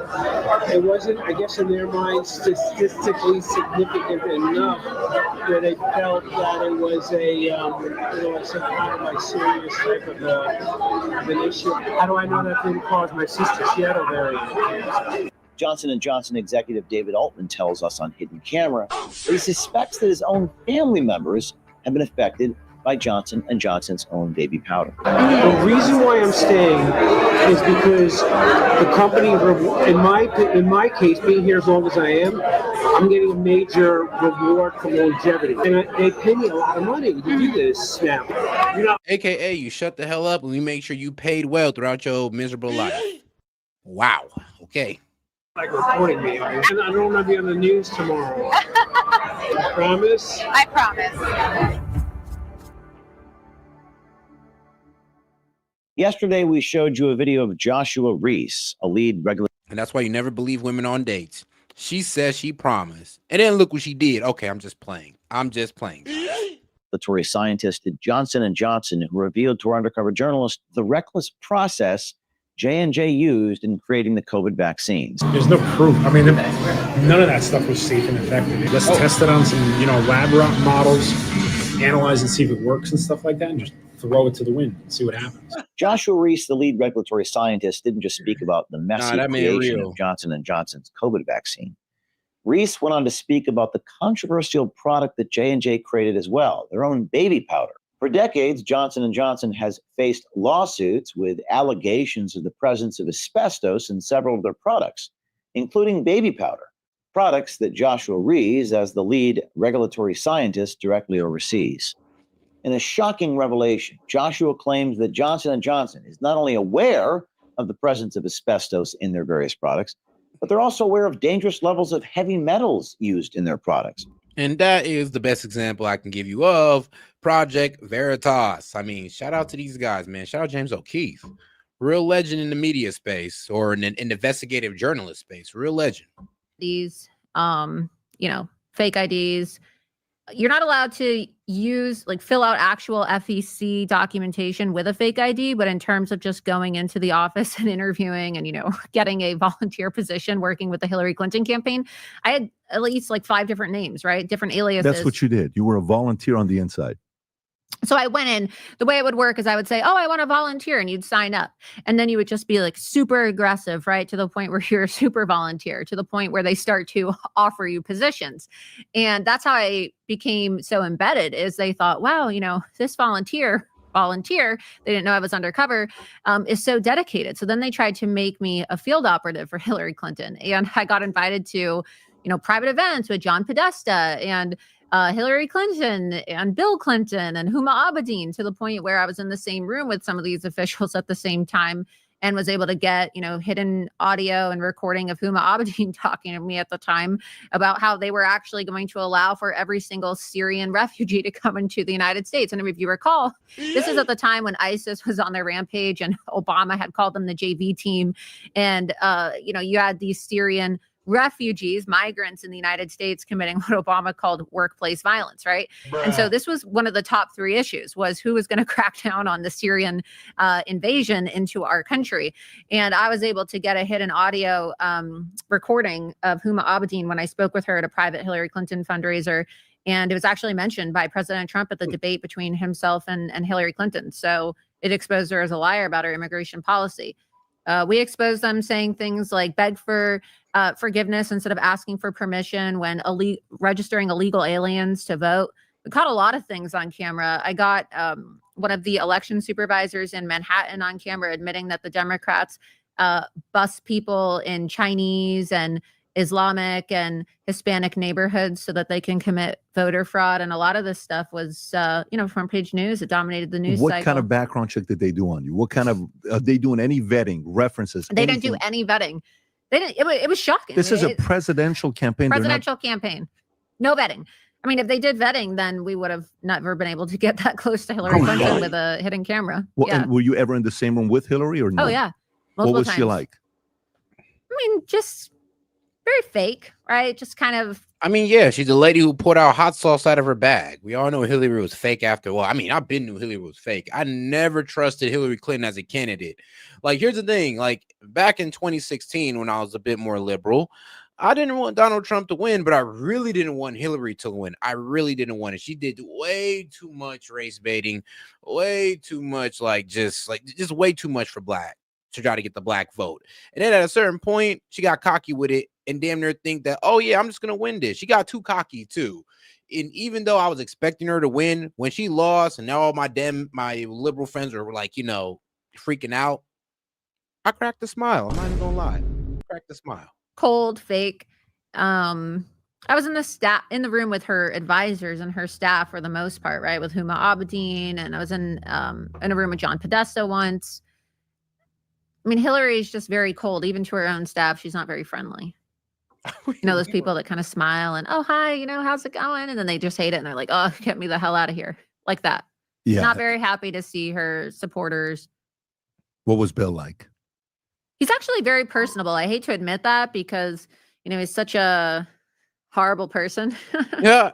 But he actually is charismatic. It's kind of hard not to like him if you're in the same room with him.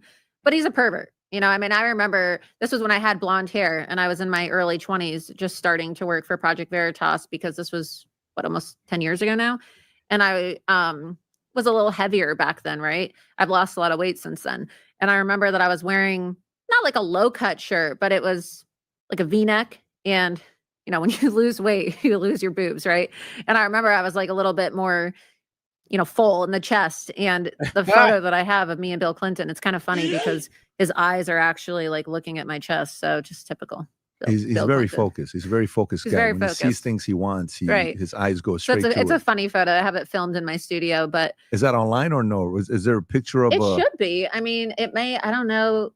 Because a lot of this stuff was on my social media before I got canceled everywhere, but it might be. I think there was like a Daily Mail article that did a story on me when I was running for Congress a couple years ago. And there was a photo. Interesting. So you're in there. So you're working with Project Veritas. So what was it like working for James O'Keefe versus Alex Jones? They're both extremely creative, brilliant in their own, very good marketers. The way they get things done, brilliant. But what was it like working with James versus Alex? So I wasn't formally employed by InfoWars and Alex Jones. I was more of a contributor, like in the field contributor. And back in the day, before the bankruptcy and before the Sandy Hook lawsuit and before all the censorship, like before they completely got shut down everywhere, InfoWars used to do a lot of contests, and they used to build up a lot of independent journalists. And so if you had videos, you could submit it to them and they would actually pay you for your content. And so that's what I would do, because when I left Project Veritas, because I ain't gonna lie, if like InfoWars, bro, $250 million operation back in the day, like Alex Jones had money, like his operation, bro, $250 million. That was that man's net worth walking into the lawsuit. Walking out of it, he's probably like 100 mil now. I mean, that's why he's able to afford such great co-hosts like Chase Geiser, and Odin Schroeder. I started my own media company, and that's how I was able to survive, really, is I would do content and then I would submit it to InfoWars, and then InfoWars would pay me for my content, and then they would air it. And that's how I was able to support myself when I went independent, when I was trying to figure everything out. James, he's an amazing person. He's like a brother to me. He's extremely creative, extremely intelligent. He really taught me the basics about intel gathering and how to develop a cover and how to, protect the source and the importance of protecting a source. And obviously I learned all this stuff when I was studying journalism in college, but it's completely different when you're in the field. And I mean, he's brilliant. He's brilliant. And I was there from the beginning, right? Before all the scandals and, the attempted coup to push him out of his own company. Mm-hmm. And so I know the things that they say about James O'Keefe are not true, right? Because he's one of the best people I know. And look, I don't know how it is for you, because obviously you work in business and you venture into politics with your podcast, but if you work in politics, you don't really have a lot of friends. Honestly, people are very fake. Oh, guys, I guess it's a great time to. Oh, guys, let's make sure you guys join the membership. If you want to get in on the members only Discord, we play documentaries in there. We have all types of chats where you can post political content, music, shows, and of course, get into your casual debates because we got the VC and all that good stuff. All from $3 to $5 a month, $20 for the real one package. Appreciate the support, guys. Make sure you guys join the membership, or if one of our guys is willing to gift you guys a membership, you lucky SOB. And people will sell you under the bus or down the river to make a buck. I mean, there's no loyalty in this industry. And I've met a lot of people. I've met everybody, really, just like you've probably met everyone. I could tell you stories about everyone.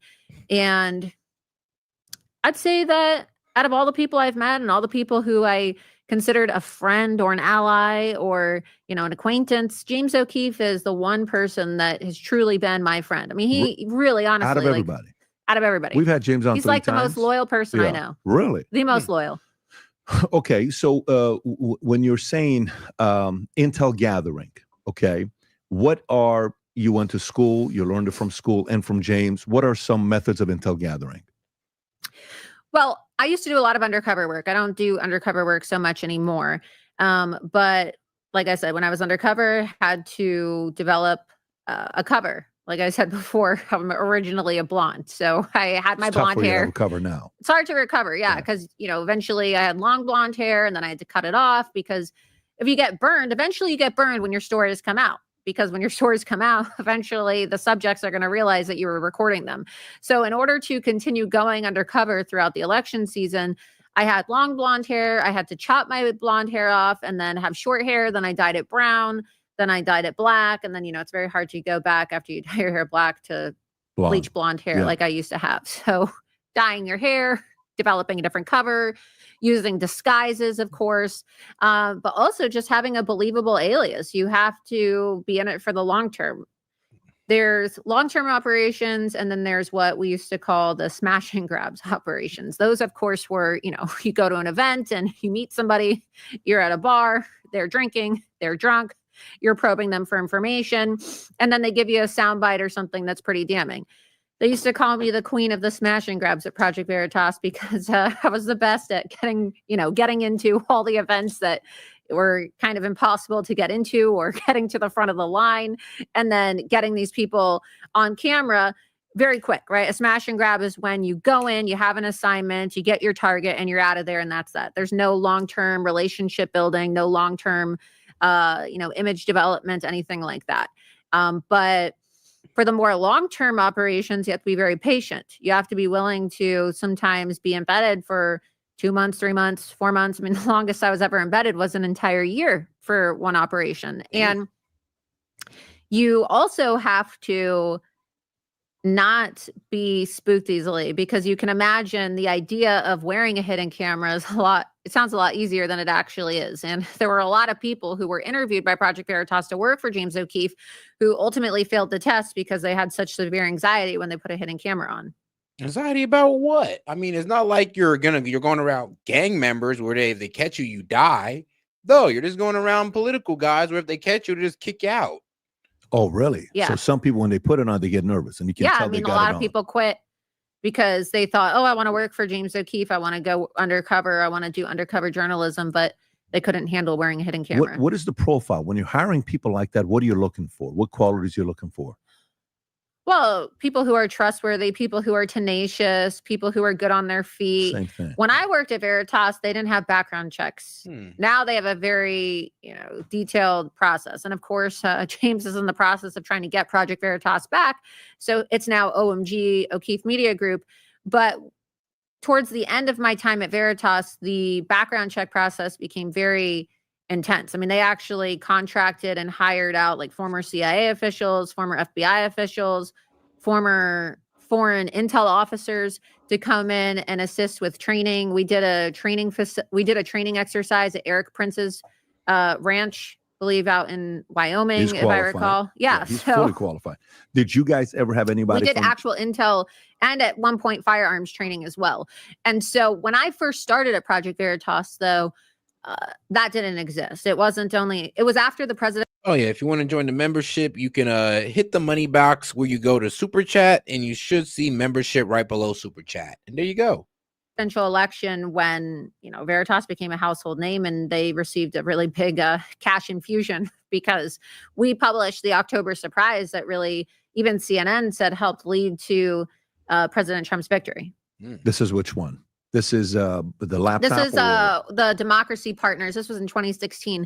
The Democracy Partners expose, where we did a long-term undercover operation of a guy named Scott Fogle and Bob Creamer, this group called Democracy Partners, and caught them on camera talking about how they were essentially going to facilitate a voter fraud scheme to help Hillary Clinton get elected as president, and also caught them on camera admitting how they paid agitators to show up to Trump rallies to instigate violence in something that they called bird dogging, so that they could try to create political violence at Trump rallies to create a false image that Trump supporters were violent. So we got them all on camera admitting this. It was a massive. I mean, it's kind of like they already was manufacturing the hatred of Trump supporters. They was manufacturing this for a while.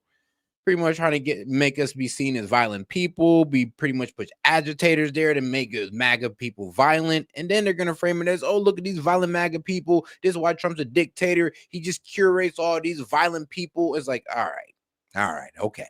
Story, seeing video purports to show Democrats. Yeah. Big expose. I mean, even CNN was forced to cover it. And ultimately, it was a massive blow to Hillary's campaign. This in October, and Comey, those two were not good for her. In 2016, but did you guys ever hire people that they came in and they try to infiltrate, Project Veritas to learn about what was going on the inside? No, because the vetting process was so strict at Project Veritas that never would have been able to happen. Even at the beginning. Yeah.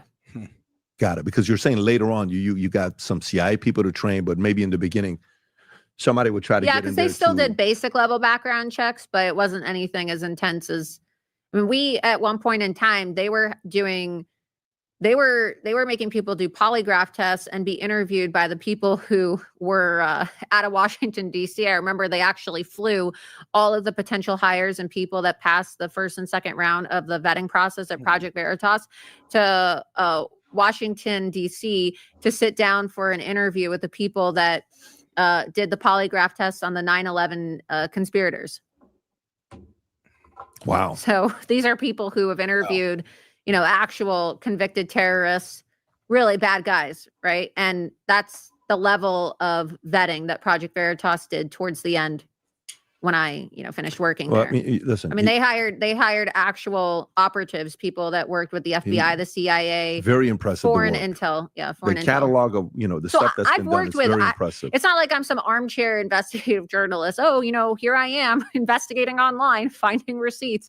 I have had actual formal training, right? Well, formal training. More and more people, AKA she in the field. She's in the field. Huh. Will mock you. And the more and more you keep showing up and stories happen, gradually it's kind of like, well, maybe this girl actually is getting real intel and she's getting information. Like, for example, the Walt situation, National Security Council. How did that happen? When all of a sudden you're like, I think you got people on the inside that are more, and then the picture shows up, signal, he's texting others, right. Messaging others. How did that happen? Man. Well, obviously, that was a huge blunder by Michael Waltz. And then when the reporters started publishing the images of the signal chats, I saw that Alex Wong, who was his deputy, was the creator of the chat. And so I started doing some digging into Alex Wong and quickly discovered things that were massive red flags. He has family connections to the CCP. His father-in-law, who has since passed away, was tied to Asia-Sat, which was, the largest satellite company in Asia that controls all the satellites for the Chinese military, right? The Chinese Communist Party's military. Hold on, this guy was our deputy national security advisor? What? Alex Nelson Wong?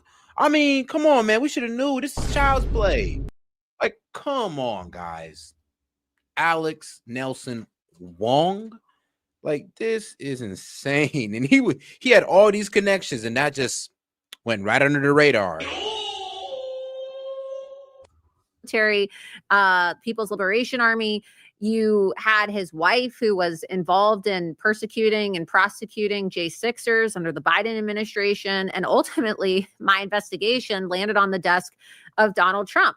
And then I got a phone call one day from President Trump after he had an Oval Office meeting with Michael Waltz about Signalgate. And he asked me if I would come to Washington, D.C. to brief him on these matters. And so I brought a list of names with me to the White House, and I had an Oval Office meeting with President Trump, and I brought a packet, as the media reported, and I was in the room, and there were multiple people there. It was Susie Wiles, Sergio Gore, a couple congressmen, a few people, and eventually Michael Waltz himself walked into the room, and everybody knows what happened next. It got the NSA director fired. What was his reaction? Is he trying to plead that that's not true? This is not what I did? Or is it kind of like he got caught? Like Michael Waltz used to text me. He used to talk to me.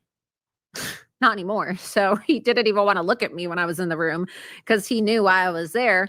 And he kept on saying, oh, I did the vetting. I did the vetting. I did the vetting.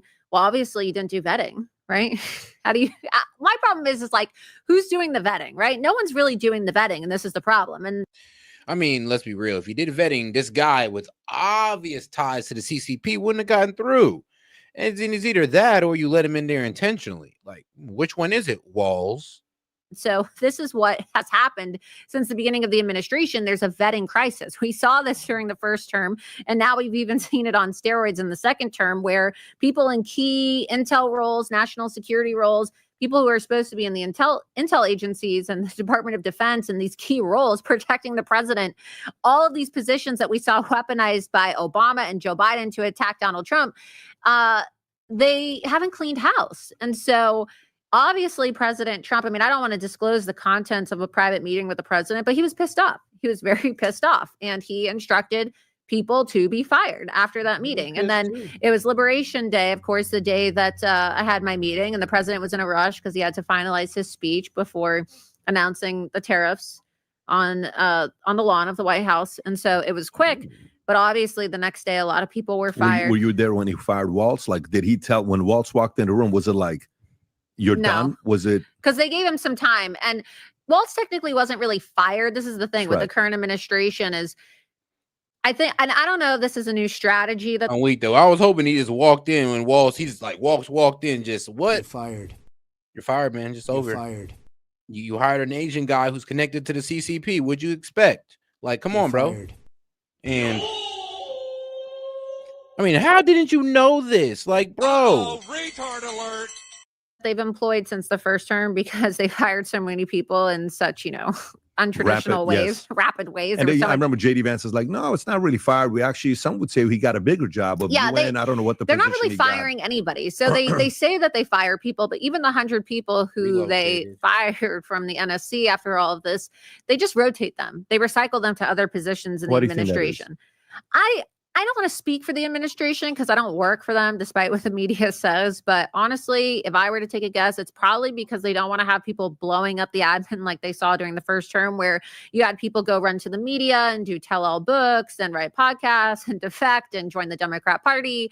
It was a very dramatic first term, right? Every single week, somebody was getting fired and somebody was writing a tell-all book or going on The View or going on Rachel Maddow or, doing something. Like, they don't want to have a bunch of mini John Boltons running around lambasting the president and writing tell-all books. So maybe it's a strategy. Maybe it's a strategy by the White House, by Susie Wiles, to keep people contained, which is somewhat smart, but also, in the real world, not everybody gets a prize. So it's like, I thought that we were getting rid of DEI in this administration. Are we really getting rid of DEI in the Trump administration if people get to completely screw up and keep their jobs or keep other positions, right? Different form of DEI. It's like a different form of DEI. You could make the argument. Yeah. So I think that I would prefer if we could revert back to the old Donald Trump, where he used to say you're fired and that's it. You're fired. That's it. You're gone. Bye.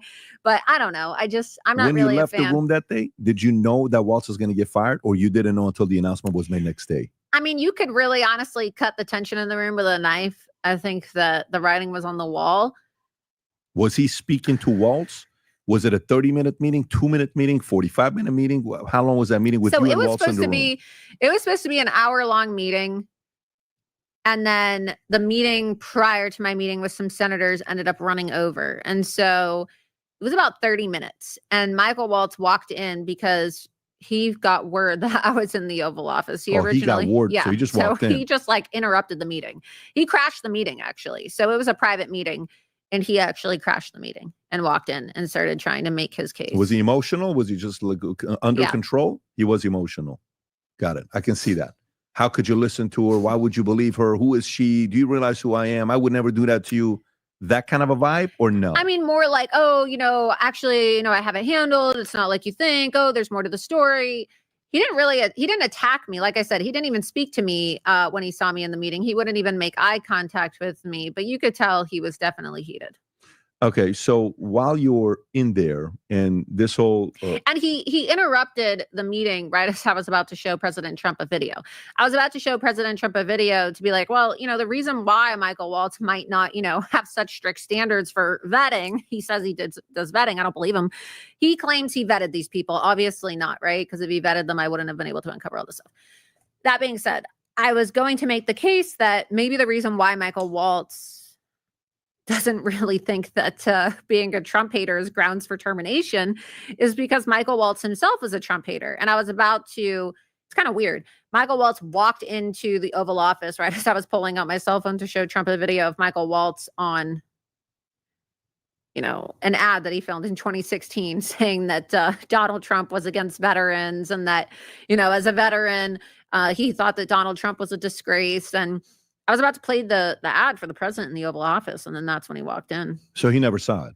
Oh, he saw it. Okay. I just had to send it another way. So why does the president trust you so much? For him, can you imagine for him to say, I want Laura Loomer to come to the White House and sit down and brief us on this? Is it loyalty? Is it consistency? Is it credibility? Is it disruption? Why do you think that is? I don't want to speak for the president, but I know that President Trump really values loyalty, and I've always been loyal. There's a lot of people out there who like to say, oh, I've been loyal since day one. And, a lot of people owe their careers to Trump. And I've seen you talk about this too. Like, you have the woke right now. A lot of these people who are attacking President Trump and saying he's not America first and, calling him out, saying that he's a puppet for Israel. People that are just bad-mouthing him, they owe their entire career to Donald Trump. These people wouldn't be anything without Donald Trump putting them on the map and blowing them up. So you have a lot of ingrates in the Republican Party and a lot of people that have turned on him. I mean, look at Ron DeSantis, right? He owes his entire political career to Donald Trump. And then Ron DeSantis completely stabbed him in the back and ran for president and spent $500 million running against him in the middle of all the indictments and the arrest and, just political persecution. So I think that it has to do with loyalty, but also too, I'm very aggressive. I'm a very, very aggressive person, which is why a lot of people have very strong feelings about me. Some people like me, some people, I don't really think people like me. They either love me or they hate me. It's not like a lukewarm feeling, right? It's not like, oh yeah, I kind of like, or I kind of don't. People either really love me or they hate me. And you'll probably see this in the comments for this podcast too. So I don't really go along to get along. And maybe President Trump sees part of himself in me. Again, I don't want to speak for him, but he's always telling me that he trusts me. Do you think you're... I think he trusts me. I would assume. Listen, if he invites you to the White House and 6 people this is the video that we all watch. Can you play this video, Rob? This is CNN reporting on Waltz after being fired after a Laura Loomer meeting. That's literally what the description says. Advisor Mike Waltz just got on Marine One with President Trump, but both of them declined to answer shouted questions about the several National Security Council staffers who were abruptly ousted from their jobs. You go to that house in the back, that's white. President Trump had with and the far-right activist right Laura there. That's Loomer. You right there. Yes, she's the person who before has said things like 9/11 was an inside job and other conspiracies that she's spread. Right she's there. You have, and that's Lutney giving you a hug. I mean, you got influence with them. So who do you think anybody on his team is more loyal to him than you are? I don't know. I mean, look, I can't speak for them, right? I can only speak for myself, but I would definitely say that I'm more loyal than certain people who work for him. He does have a lot of loyal people who work for him, but look, I don't want to disparage them, but I would say that I've I've certainly been with President Trump a lot longer than some of the people who work for him have, and that's a fact. Got it. Were you disappointed that he didn't get a job when he got in the White House? Well, I did get a job. That's the thing. So I did. I got hired 4 times by President Trump, and that was actually mentioned and confirmed. 2024? Yeah. Okay. What were the jobs? So I was hired first in 2023 to work on his campaign, doing research, opposition research and communications. And then there was a huge New York Times story, you could pull it up, in 2023 about, oh, Trump hires Laura Loomer to work on his campaign. And then the staff leaked it to the New York Times because there are people who don't like me and they're jealous, and they tried to blow that up. And then multiple times again on the campaign, like after he won the primary, told me that they floated me for a press secretary. Believe it or not, there was a Daily Mail article that was written about that recently. Like President Trump had a conversation with me on his plane during the campaign about how he would, potentially want me to be his press secretary. So I mean, I'm not making this up. So there's literally a Daily Mail article about this. It came out like 3 weeks ago. A Daily Mail article about, his first choice for press secretary. And look, I like Caroline Leavitt. I think she's doing a fantastic job. So there's no jealousy or animosity there. I think she does a fantastic job as press secretary. But he did present that as an opportunity to me in the Daily Mail. You could see that too, the controversial MAGA star that Trump floated for Caroline Leavitt's job and why she didn't get the gig. And they said I didn't get the gig because there's certain people who work for Trump who, said, oh, well, we don't think that she should have that position. And there's a quote in there about how Trump was on the plane and he asked his staff, what do you guys think? Do you think that Laura would be a great press secretary? I think she'd be great. So again, communications, opposition research, and then first floated for press secretary.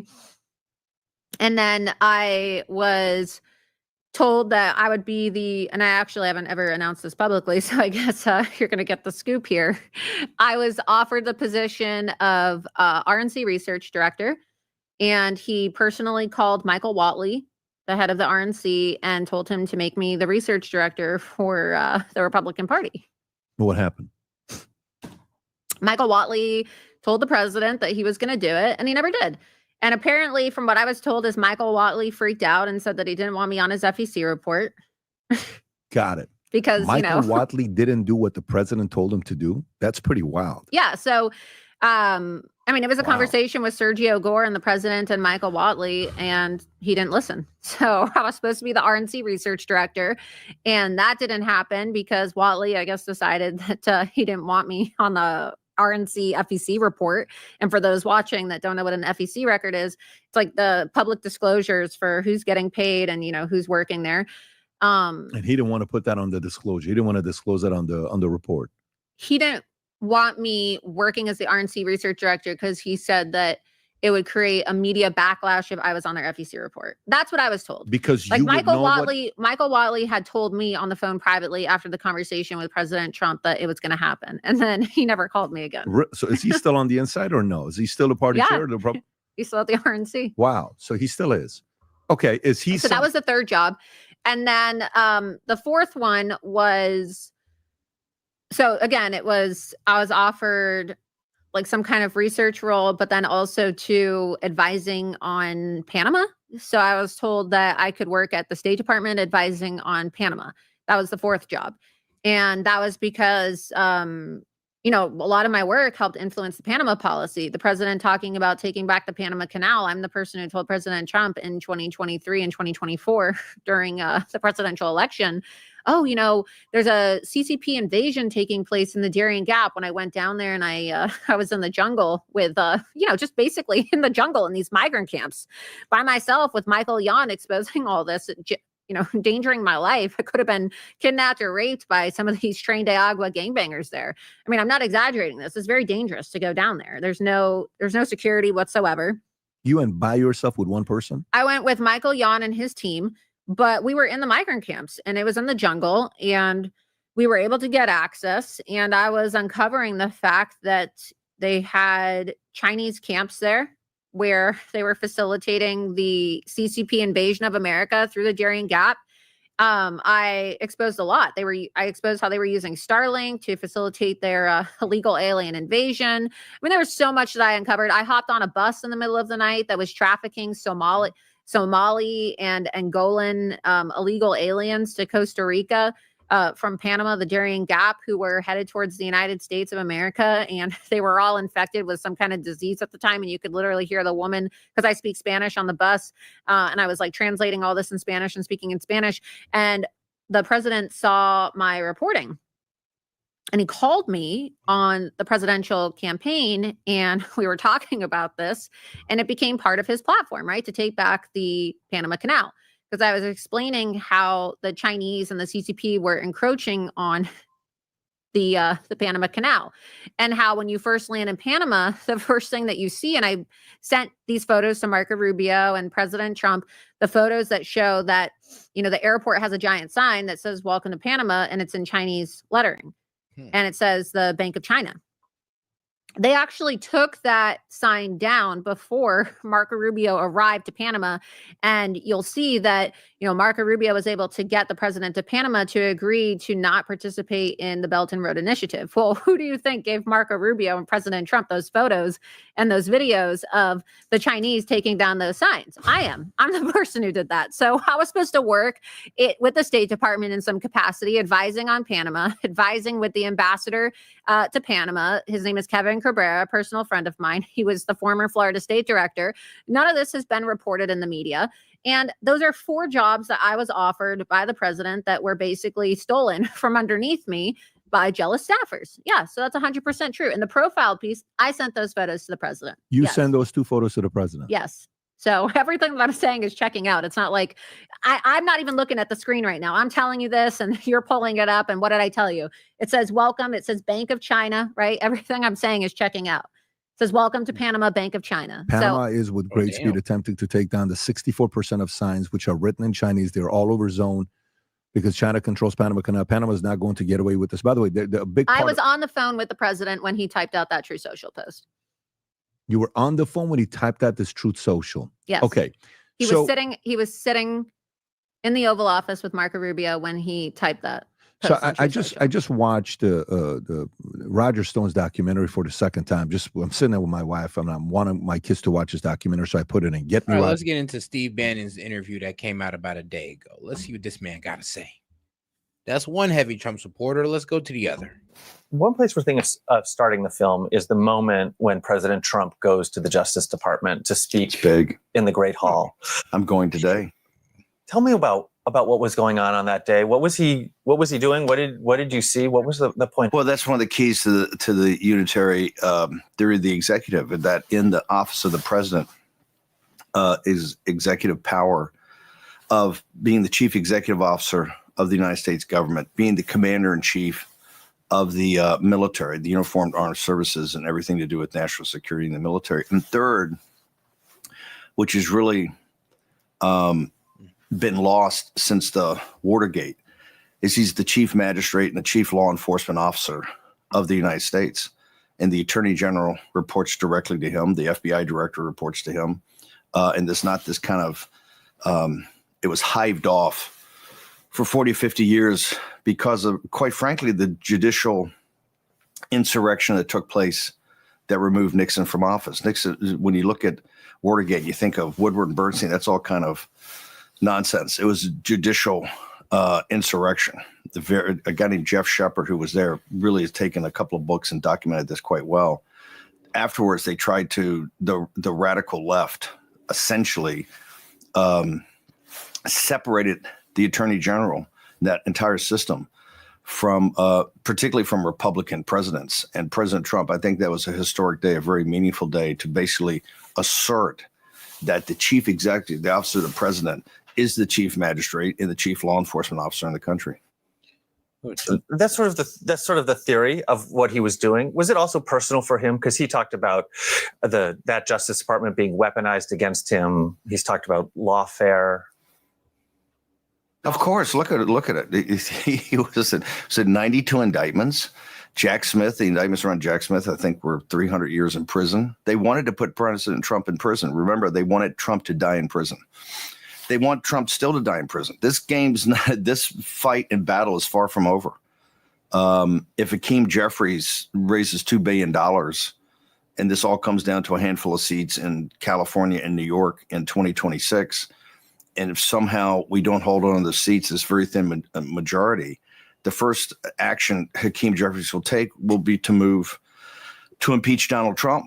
And if somehow the election's stolen in 2028, like they stole it in 2020, the first thing they're going to do is it's all going to go back again to try to indict Trump and to try to indict people around Trump and put Trump in prison. I say this all the time. It's quite evident. This is a long war.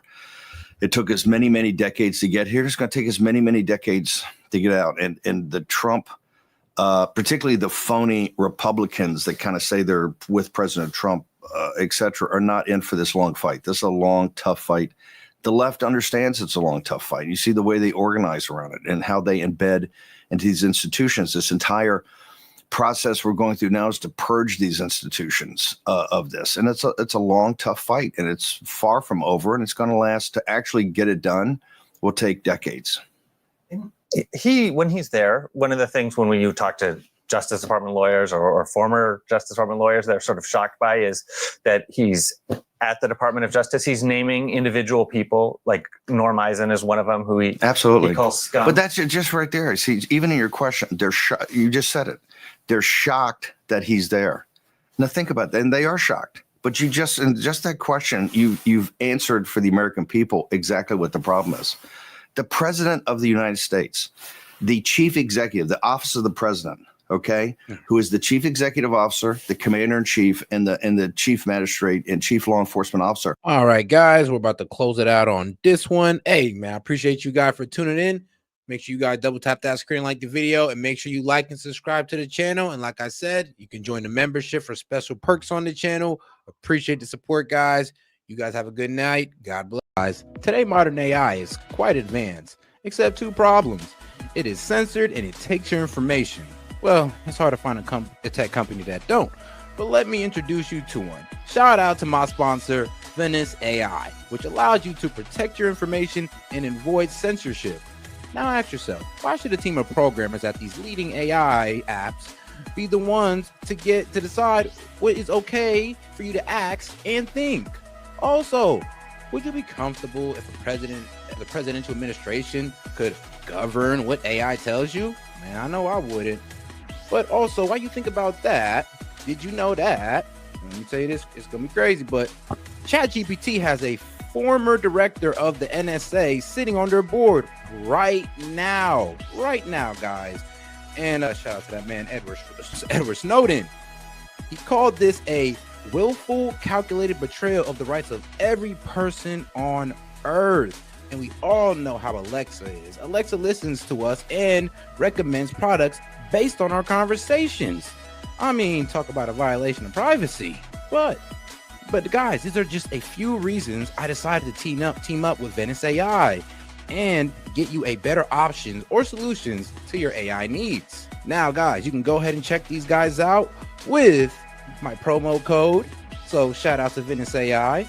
Now, if you want to use AI without fear of handing over your most intimate thoughts to a corporation or government, you can get 20% off a pro plan using my link, Venice AI S.E.T, and use the code S.E.T.